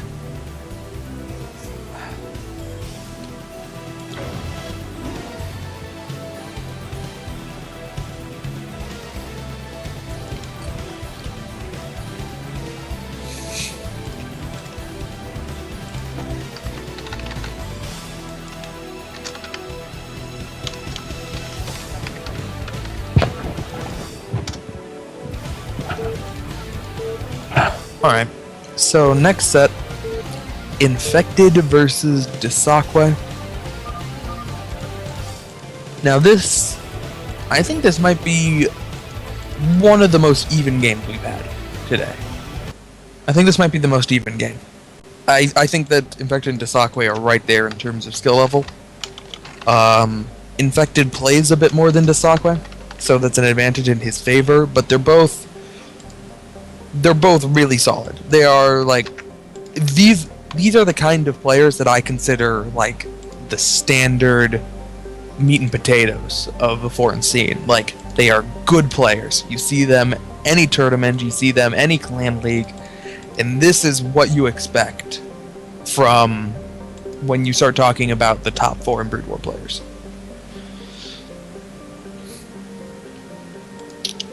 Yep, and both of them have hit A-. So we should be in for a fairly good game here. The map is Fighting Spirit. I don't think we need to talk about that a whole lot, as everybody knows everything there is about it.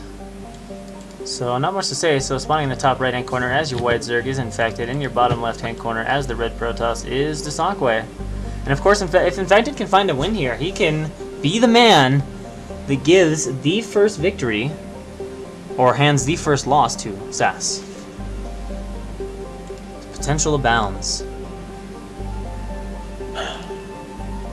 Right.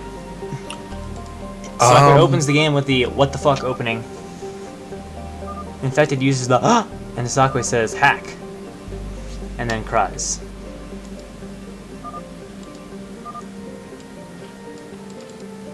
Apparently he disc, but is still in the game.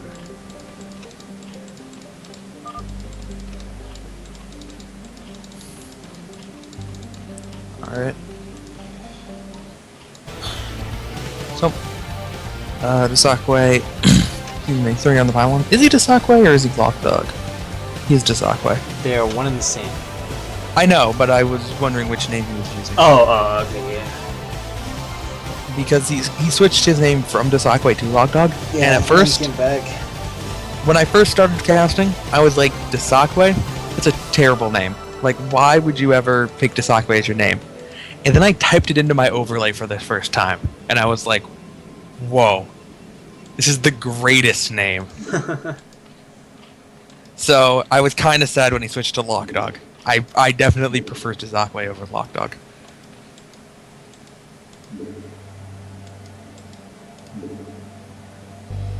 Alright, so we got the Forge up, doing the classic Fighting Spirit. Forge left, gateway right wall. Nice little wall.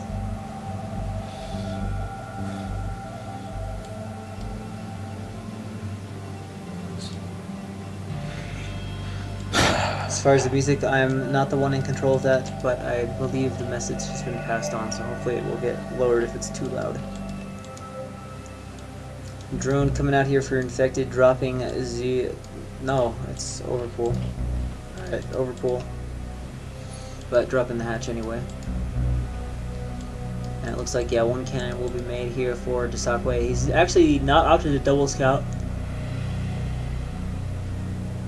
which turns out okay for him in this case, because the double scout just would have been superfluous. He's already going to find the base with his probe as is. Oh, okay. Good reaction from Zakoi on the probe, doesn't lose it to the Lings coming out now. Nexus is down on the way, and probe is going to go ahead and throw down that gateway there at 15. Oh, what? Second cannon versus what? Alright, so playing very safe.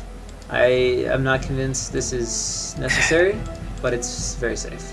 It's very safe. Okay. Wait, no, I take that back. He made 8 lings. He made 8 lings. Never mind. That's fine. 8 lings are a little bit scary. I mean, you could still maybe block, but yeah, he's playing it safe because there's actually 8 out.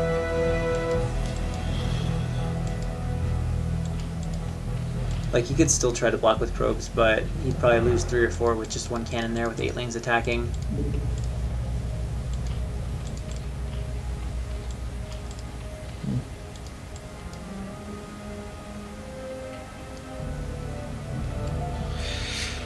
Alright. So, the Lings don't even get to the base before turning around. Did manage to pick off a scouting probe, but not anything else. It doesn't look like he's going to get anything else out of making the initial Lings. Third base is down, and once again we're going to see the Zerg player going for a close third base. Definitely a general change in the change in trends compared to how people were playing ZVP a year ago, around a year ago, where a lot of the top players would always go for the third base in the natural or the third base in the main. In this case, I believe he's taking the close base because he's playing 4-hatch Hydra again. Actually, this is 4-hatch no gas. This might not be 4-hatch Hydra. It might just be 4-hatch no gas. Although, we're going to have a 5th hatch, so we're going to have 5-hatch no gas. Hey Justin, you still watching the stream? It's 5-hatch no gas. Pretty cool build.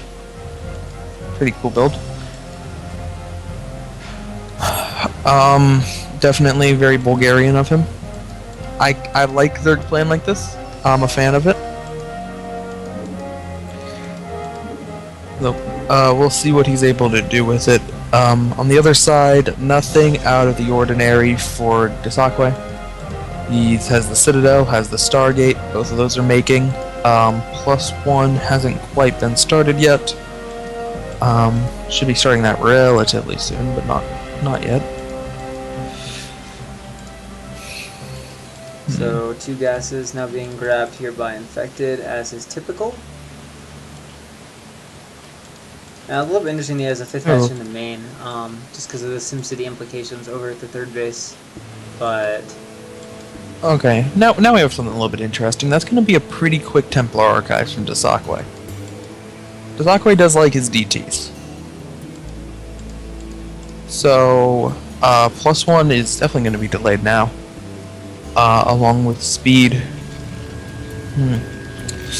Are we going to have the Overlord coverage to deal with the fast DT? Because right now he doesn't even have a Hydralist in. It's just finishing up. no surprise, of course, though, because without gas, can't really make that too fast, so... Right. And now he's going to have a few Hydra coming out, which should be nicely timed together, just in good timing here right for the Corsair. But there are some Zealots now moving across the map. Slow bots, though. And no speed for them. No +1 either, but not enough wings that they can just get surrounded. So Corsair is going to start attacking this Overlord here. Although there are some... no, those are just drones? Okay, there we go. Now I got some Hydra running over to that base. We'll need to get an Overlord there at some point, though. Especially with this DT en route. Corsair's coming. Going to try to keep Overlords away from this location if possible, but it's definitely going to be important here for Infected to get an Overlord over there.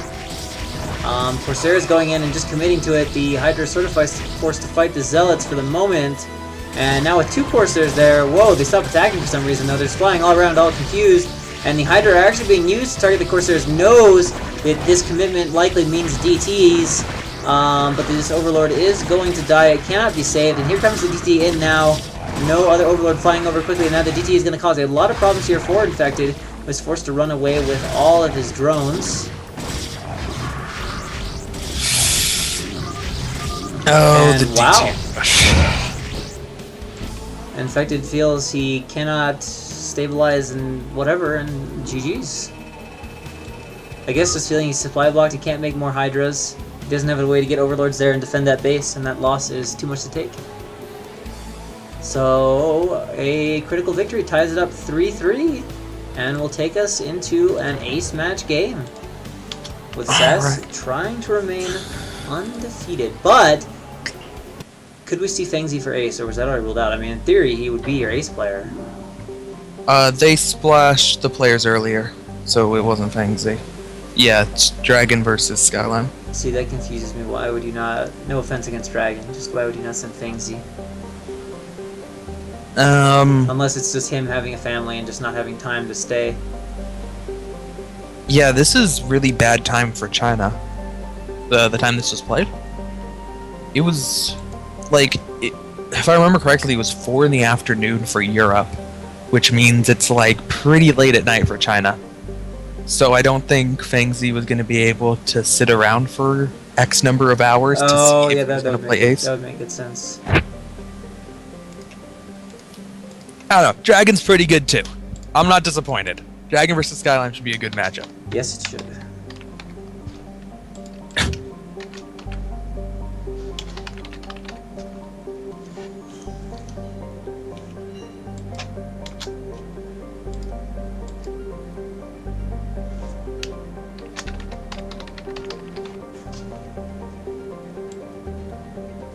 Yeah, Draw cannot log into Twitch, so he can only watch from like Defiler.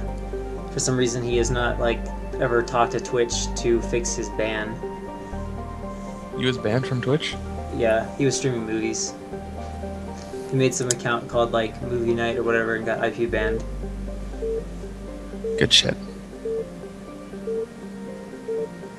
Alright, so here we go. Map is gonna be destination, of course, the players.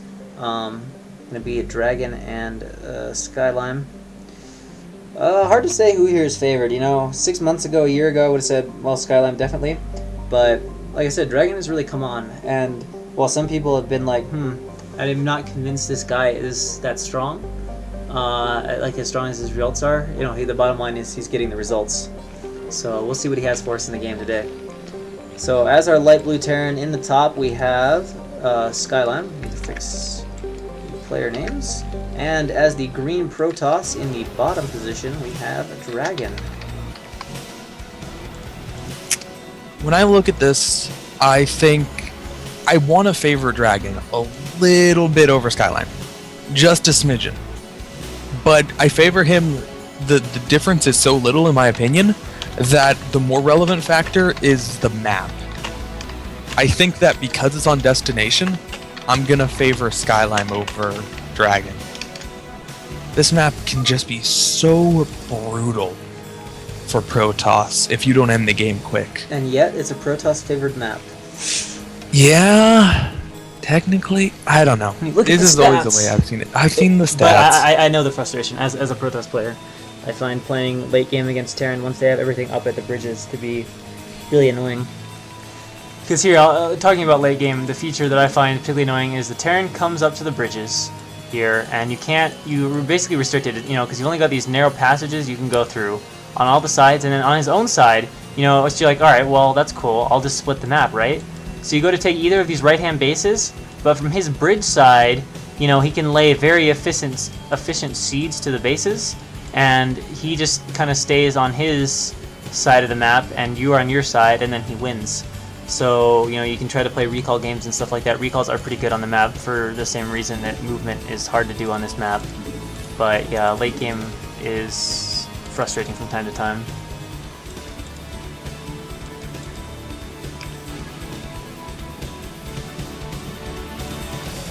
Alright, so we have gas coming up here for Skyline, Barracks, pretty normal stuff. Barracks right next to the CC, nice little spot where Marines can walk through. I think, like, right side of the CC, I forget, does that work? I always forget if it's the left or the right side that Marines can pass through. It's this side. Okay.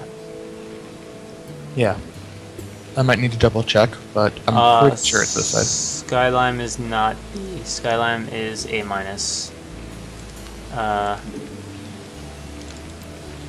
Skyline's I thought it was higher than A- by now. I don't think anyone really ever gets higher than A- just because no one plays enough games on IC Cup to like do it. Like, there's not enough active players that you can continue to play, like, A- guys all day to get up to it, so you'd have to play, like, hordes of B people, and nobody, like, ever plays enough games. Let's put it this way. They're both good enough ranked that it's kind of pointless to talk about what their rankings are in IC Cup. Basically. Because once you start talking about the top 10 on the ladder, it's a matter of, well, how many games did you play? Yeah, there's definitely a huge... the more relevant part. Huge aspect of that. Yeah, it's one of the best Protosses. Top 5 Protoss. Pretty easily top 5 Protoss. Versus top 5 Terran. Pretty easily top 5 Terran. Yeah, in fact, he was one of two might be able to say best Terran. Yeah, I mean, I've heard that argument made. I might... You know, I'm going to say... I feel confident enough to say top 3 Protoss, top 3 Terran. Pretty sure. Yeah, certainly based on results, I would have to say, yeah.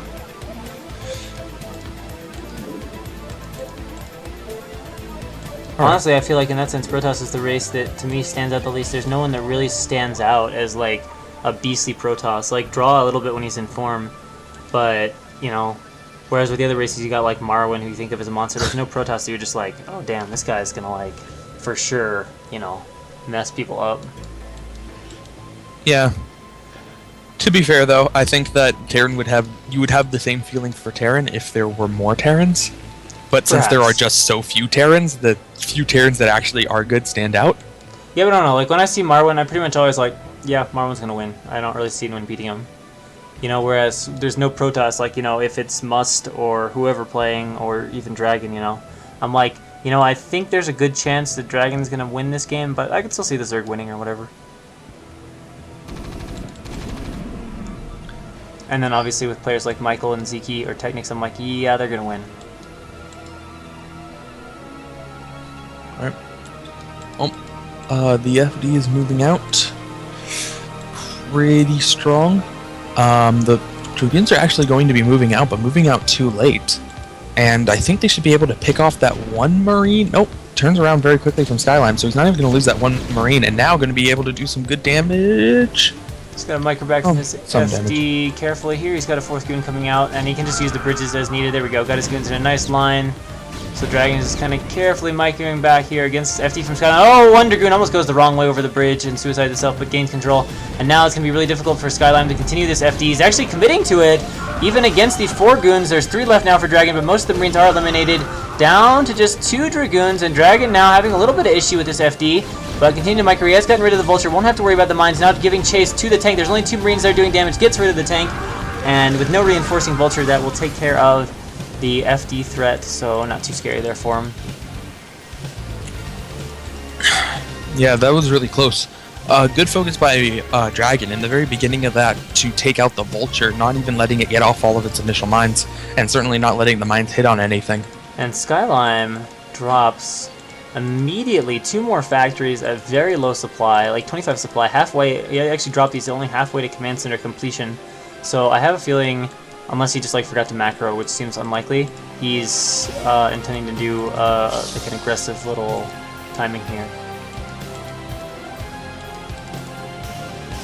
In the meanwhile, Dragon is also going up to 3 gateways, and should have Observer out here real soon. Yeah, it's on the way, about 3/4 done.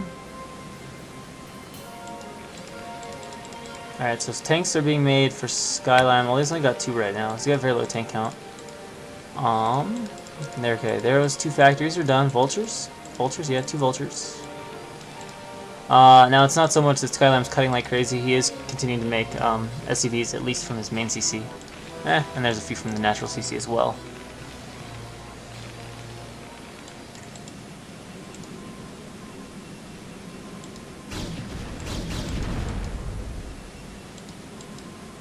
Oh, what?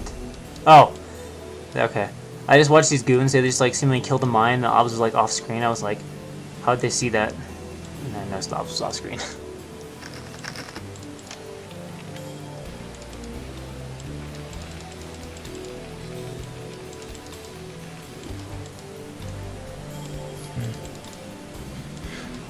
Alright. So, looks like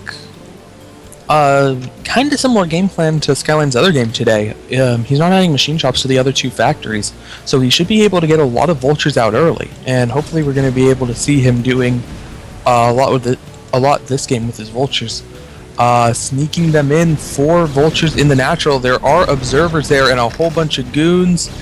I'm not going to be able to do a whole lot of damage by mines, but I think he should be able to get some probes. 3? Takes Dragon a while to notice, though. The vultures in the main have already cut through about 8 probes and are getting still more, so some good damage here from Skyline. Oh my god.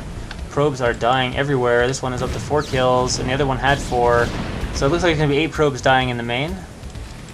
So pretty good damage there for Skyline, although still is a little bit behind in supply. Wow. Very nice. Very nice getting all this, all the kills in the main.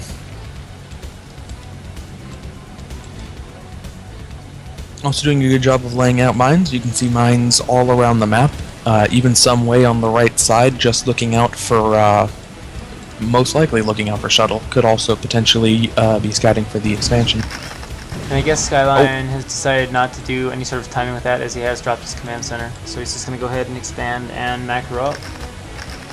He totally just killed a critter. Which one? The Bangladesh, the cat thing. Dude, you know this map actually has super annoying critters. Those, what are they called? Where are they? They can be in your third. They look like little dinosaurs. They're annoying as fuck. Oh, here we are. It's the Rhinodon. Like, I can't tell you how many times I've had my third like denied by the Rhinodon. And I'm like, I made my third base, and then I come back, herp, what the fuck? And there's no third base, and like Rhinodon has blocked it. Ooh. Vulture sneaking into the main. 1 kill, 3 kills. Oh, attacks the goon, so stopped at 3 kills. But Skyline doing an okay job keeping Dragon's economy down. It's actually almost even the supply now. 80 supply for Dragon against 70 for Skyline. And third base is on the way for Skyline, so it's going to be faster for Skyline than it is for Dragon in terms of when mining actually starts at the base.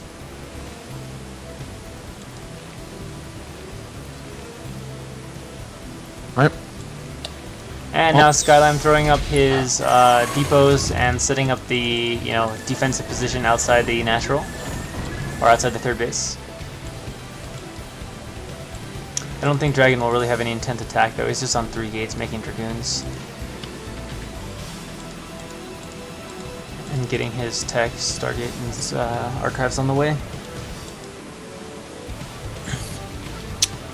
Interestingly, both players choosing to expand over towards the left side. I've certainly seen both cases where players will expand clockwise of their position or counterclockwise of their position. But usually the players tend to go in the same direction and then split the map half and half. It looks like both players are going to be spending a lot of focus on the left side. And Dragon moving up here. Yeah, there we go. Backing off. I was like,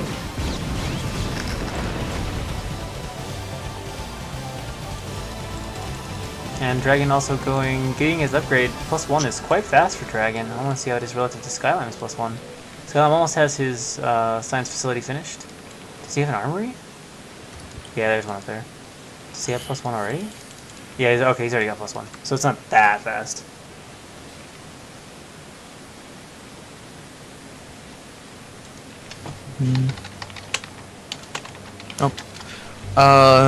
Excuse me. Leg speed getting pretty close to being done. Orbiter Tribunal's halfway. So, another vulture attempt. And completely denied. Shut down. Alright, now Dragon has opened up another supply gap again. Dropping 3 more gates, going up to 6. That's a long time on 3 gates, to be honest. 3 gates all the way up to 120 supply here for Dragon. Does have his Arbiter Tribunal done. Arb not quite started yet. There we go, now starting as well as Stasis. And just minesweeping Dragoons minesweeping with a group of Dragoons here around the map, and just starting to put in some zealots into his composition to the natural now that he's got the 2 groups of goons or so.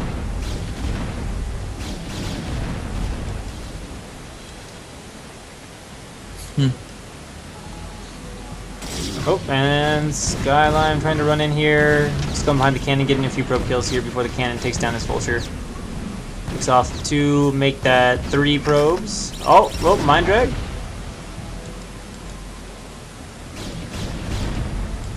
And Skyline, it looks like, has his 2-1 coming, and he's on about 8 facts, make that 9 facts under construction. Again, not far behind Dragon at all in supply. Skyline is actually 3 behind.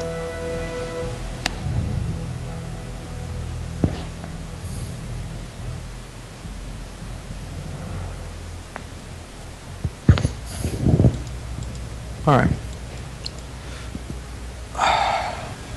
150 supply, actually dead even, 147, 147 for the 2 players. And it looks like Protoss is going to be the first one to make a move towards another expo, throwing down a couple of pylons over at the over at a base on the right side. Interestingly, I thought this turret was just kind of up here just as a random deterrent, but Skyline is actually bringing tanks over here, so I think he intends to take this base. Doesn't want to let it be cleared out that easily, although Dragon is going to take down the turret, no problem.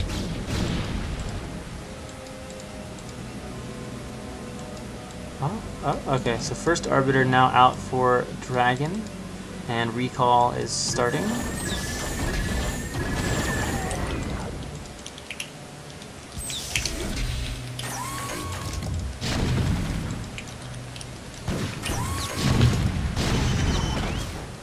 And now with Dragon's gateways kicking in, opens up a little bit of a supply lead. Looks like he is on about 8 gateways now, but I think he can make 3 or 4 more. Destination, of course, has a huge main. You can make a tremendous number of gateways in that base. You could probably even fit like 30 gateways in that base if you really wanted to. I guess we're starting to see a little bit of why the players chose to go for the expansion patterns that they did. As a Terran player, you tend to want your bases closer together is more important than nearly anything else. So taking this line is a really, really natural progression, even if that does mean that your third is very far away from your natural. Based on where your army is, you can put your army dead in the center and cover both of them. And as you can see, he's doing that very well right now. And then the 4th is natural expansion off of that. And as for Protoss, Skyline now at max, or near max basically, once one more round of vultures comes out. You see everything on sieging, so perhaps intending to push here. Dragon, of course, is also basically right at max. And he's done an okay job adding gateways. He's got about 10 or 11. I'd like to see him add a few more now as his minerals begin to skyrocket and whatnot. But yeah, here comes Skyline. He's laying a bunch of stuff. Is he just going to come to the bridges, or is he going to push towards Dragon's 3rd base? Unfortunately, Dragon does not have obs there, so he's not really aware of Skyline's army movements quite yet. He's going to be aware when these tanks start shooting his goons, though. When he hears that, he's going to be like, oh shit! Oh shit, it's an army! Still goon clearing, still mine clearing on the backside. Now the rest of Skyline's army moving through, and unfortunately a lot of it is sieged, and it's going to get into a good position probably before Dragon is able to scramble into position, which is going to be a bit unfortunate. It means it's going to be very hard for Dragon to defend this base, and his goons really can't even slide back into position with his army. He just has to leave them over their high ground. Skyline already has tanks seized up on the high ground, so yeah, I don't think Dragon is even going to have the option to defend this base. I think he's just going to have to go elsewhere and wait for Skyline to get out of position, so that is a bit unfortunate. An Arbiter being sent to the back base, and yeah, now Dragon's going to do a little bit of sort of counterattack threatening here while Skyline is killing off that base. Yeah, now Dragon moving up around the other side of the map, but Skyline recalling most of his army as he has now killed that base. Actually, he's got to make sure he actually kills the Nexus, but it will die. All of Dragon's zealots over here on this bridge. The goons kind of out by themselves doing their own thing. They need to get back with the army. I mean, all these goons are going to die. There we go. Dragon notices. Now he's going to pull them back. And is macroing up. He's got a ton of zealots. Almost no dragoons right now in the army of Dragon. And here we go. Skyline moving through this kind of narrow area. I don't know if this is the best spot for Dragon to attack with Zealots, all the tanks are sieging up though, but man, that is a ton of Zealots. Great storms though, with all of the siege and actually flanking on both sides with a tremendous number of Zealots. I didn't think this was going to be the best army from Dragon, but he is utilizing it in a pretty smart way. I don't know if he can continue to be aggressive with it with how many mines there are, but he does a good job, and that's, you know, 15-20 tanks he takes out right there. Man, what storms. Really, really nice from Dragon. Skyline scrambling to re-macro, but Dragon's already maxed. And he's taken, excuse me, he's taken all of his, basically all the bases he wants. Has taken the 5th, has taken the 6th, and he did lose his 3rd. He may or may not be able to redo that, but the damage he did to Skylime's army. And Dragon, nice use of here of Arbiters and a group of goons, actually able to clear out 5 or 6 of Skylime's tanks and save his bottom base, so nice save over there. Yeah. There is a really steep upgrade advantage, though, for for Skylime right now. He has 2-1 and is just about to finish 3-2. Very, very close to finishing that. Where Dragon has 1-0. Yeah, Dragon I think had his forge over at the base that was killed, so he lost that upgrade. He's had one in his main for quite a while now, but he hasn't been using it. Now building the other forge, but he's only going to have... He just started 1 armor upgrade. He's going to be 3-2 versus 1-0 for quite a while. And now you get to see the annoying late game Terran. Skylime is sieged to this point. Dragon should not attack across this bridge, but it appears he's going to go for it. I am a little bit concerned about this. He needs a really good stasis if he's going to make this happen. Unfortunately, his shuttle gets targeted down. 1 Templar, but it seems there aren't any... There's 1 stasis here, but it's got to be dropped, but too much of his army is dying. Very strange attack by Dragon, and he is going to lose... most of his army there, and now he's going to lose this top base too. I think tanks can start to creep up there now. He can take 1 or 2 and just put them on the high ground. Yeah, I don't know if he could have had a shuttle with like awesome storms then maybe, but that was... Perhaps that was what he was planning, but that was a pretty poor attack, unfortunately. He got off good storms, just clicking around on all the tanks. They've all been stormed. Yeah, but not enough. The tanks could all have 1 hit point and it wouldn't matter. They just do so much damage so quickly to everything. Yeah, now Skyline Max Dragon attacks up and realizes, whoop, there's a little too much stuff here from Skyline. And yeah, we can see the tanks now are sieging away at the Nexus. Oh my god, I did not realize it was that bullshit. The tanks actually don't even have to go on the high ground to kill the Nexus. That's moderately bullshit. Dragon is trying to stop Skyline from coming across these bridges here, sending all kinds of units at it, but there's a lot of tanks and a lot of stuff from Skyline coming down. He is surrounding the tanks off nicely, but I think it is a few too many tanks. I don't think the Vultures or the Zealots can get all the way back over here and fight these tanks as well, so Dragon is going to have to pull back again, and he is falling pretty far behind in supply to Skyline at this point, and Skyline also taking now that right side base, and trouble for Dragon, who I just don't know if he has the income. He's still got a lot of money. He does have a lot of gateways, but Skyline is coming in. If Skyline puts up a container at the bridges, it's going to get really annoying. You could still go out the back way, but that's going to be difficult to do. And Skyline just kind of charging forward with tanks. And of course, if he gets the bridges, he also kills Dragon and basically shuts off most eco. There's a probe transfer away. Unfortunately, it's right into all these tanks. Dragon is sending everything he has. Here come more Templar with the storms. He needs great storms. They are pretty damn good, but is it enough? Skyline trying to move back out of the way. Those were actually really magnificent storms, but I don't know if there's enough units. Skyline now max Dragon down to 110. I don't think he can hold on at this point. I think this is irrecoverable supply difference. He can just defend stuff from the bridges so easily and then send to the rest of the armies to both sides. It's really easy now to split his army up. And yeah, Dragon realizes nothing can be done. Says GG, and Skyline will close it out for SAS 4-3. So close. So close to knocking off SAS. Would have been a huge upset for huge upset for Pink Stealth Money, but it was not to be. Very impressed with their performance overall, though. Really, I can't help but feel that SAS lucked out a little bit though, and that they didn't have to face Fang Z in the ace match. And like Dragon said, he was not planning on being the ace player. so he wasn't really prepared to play on destination. So, you know, that's tough if you haven't thought about exactly how you want to play against the map and your player and stuff like that. So, well, that is it for us for this week. Next week's games will be IFU versus IWL and Lag Free versus LRM. Lag Free versus LRM matchups between 3-1 teams. One of them will be in second place by a good margin. The other one will be knocked down to 3-2 along with PsB.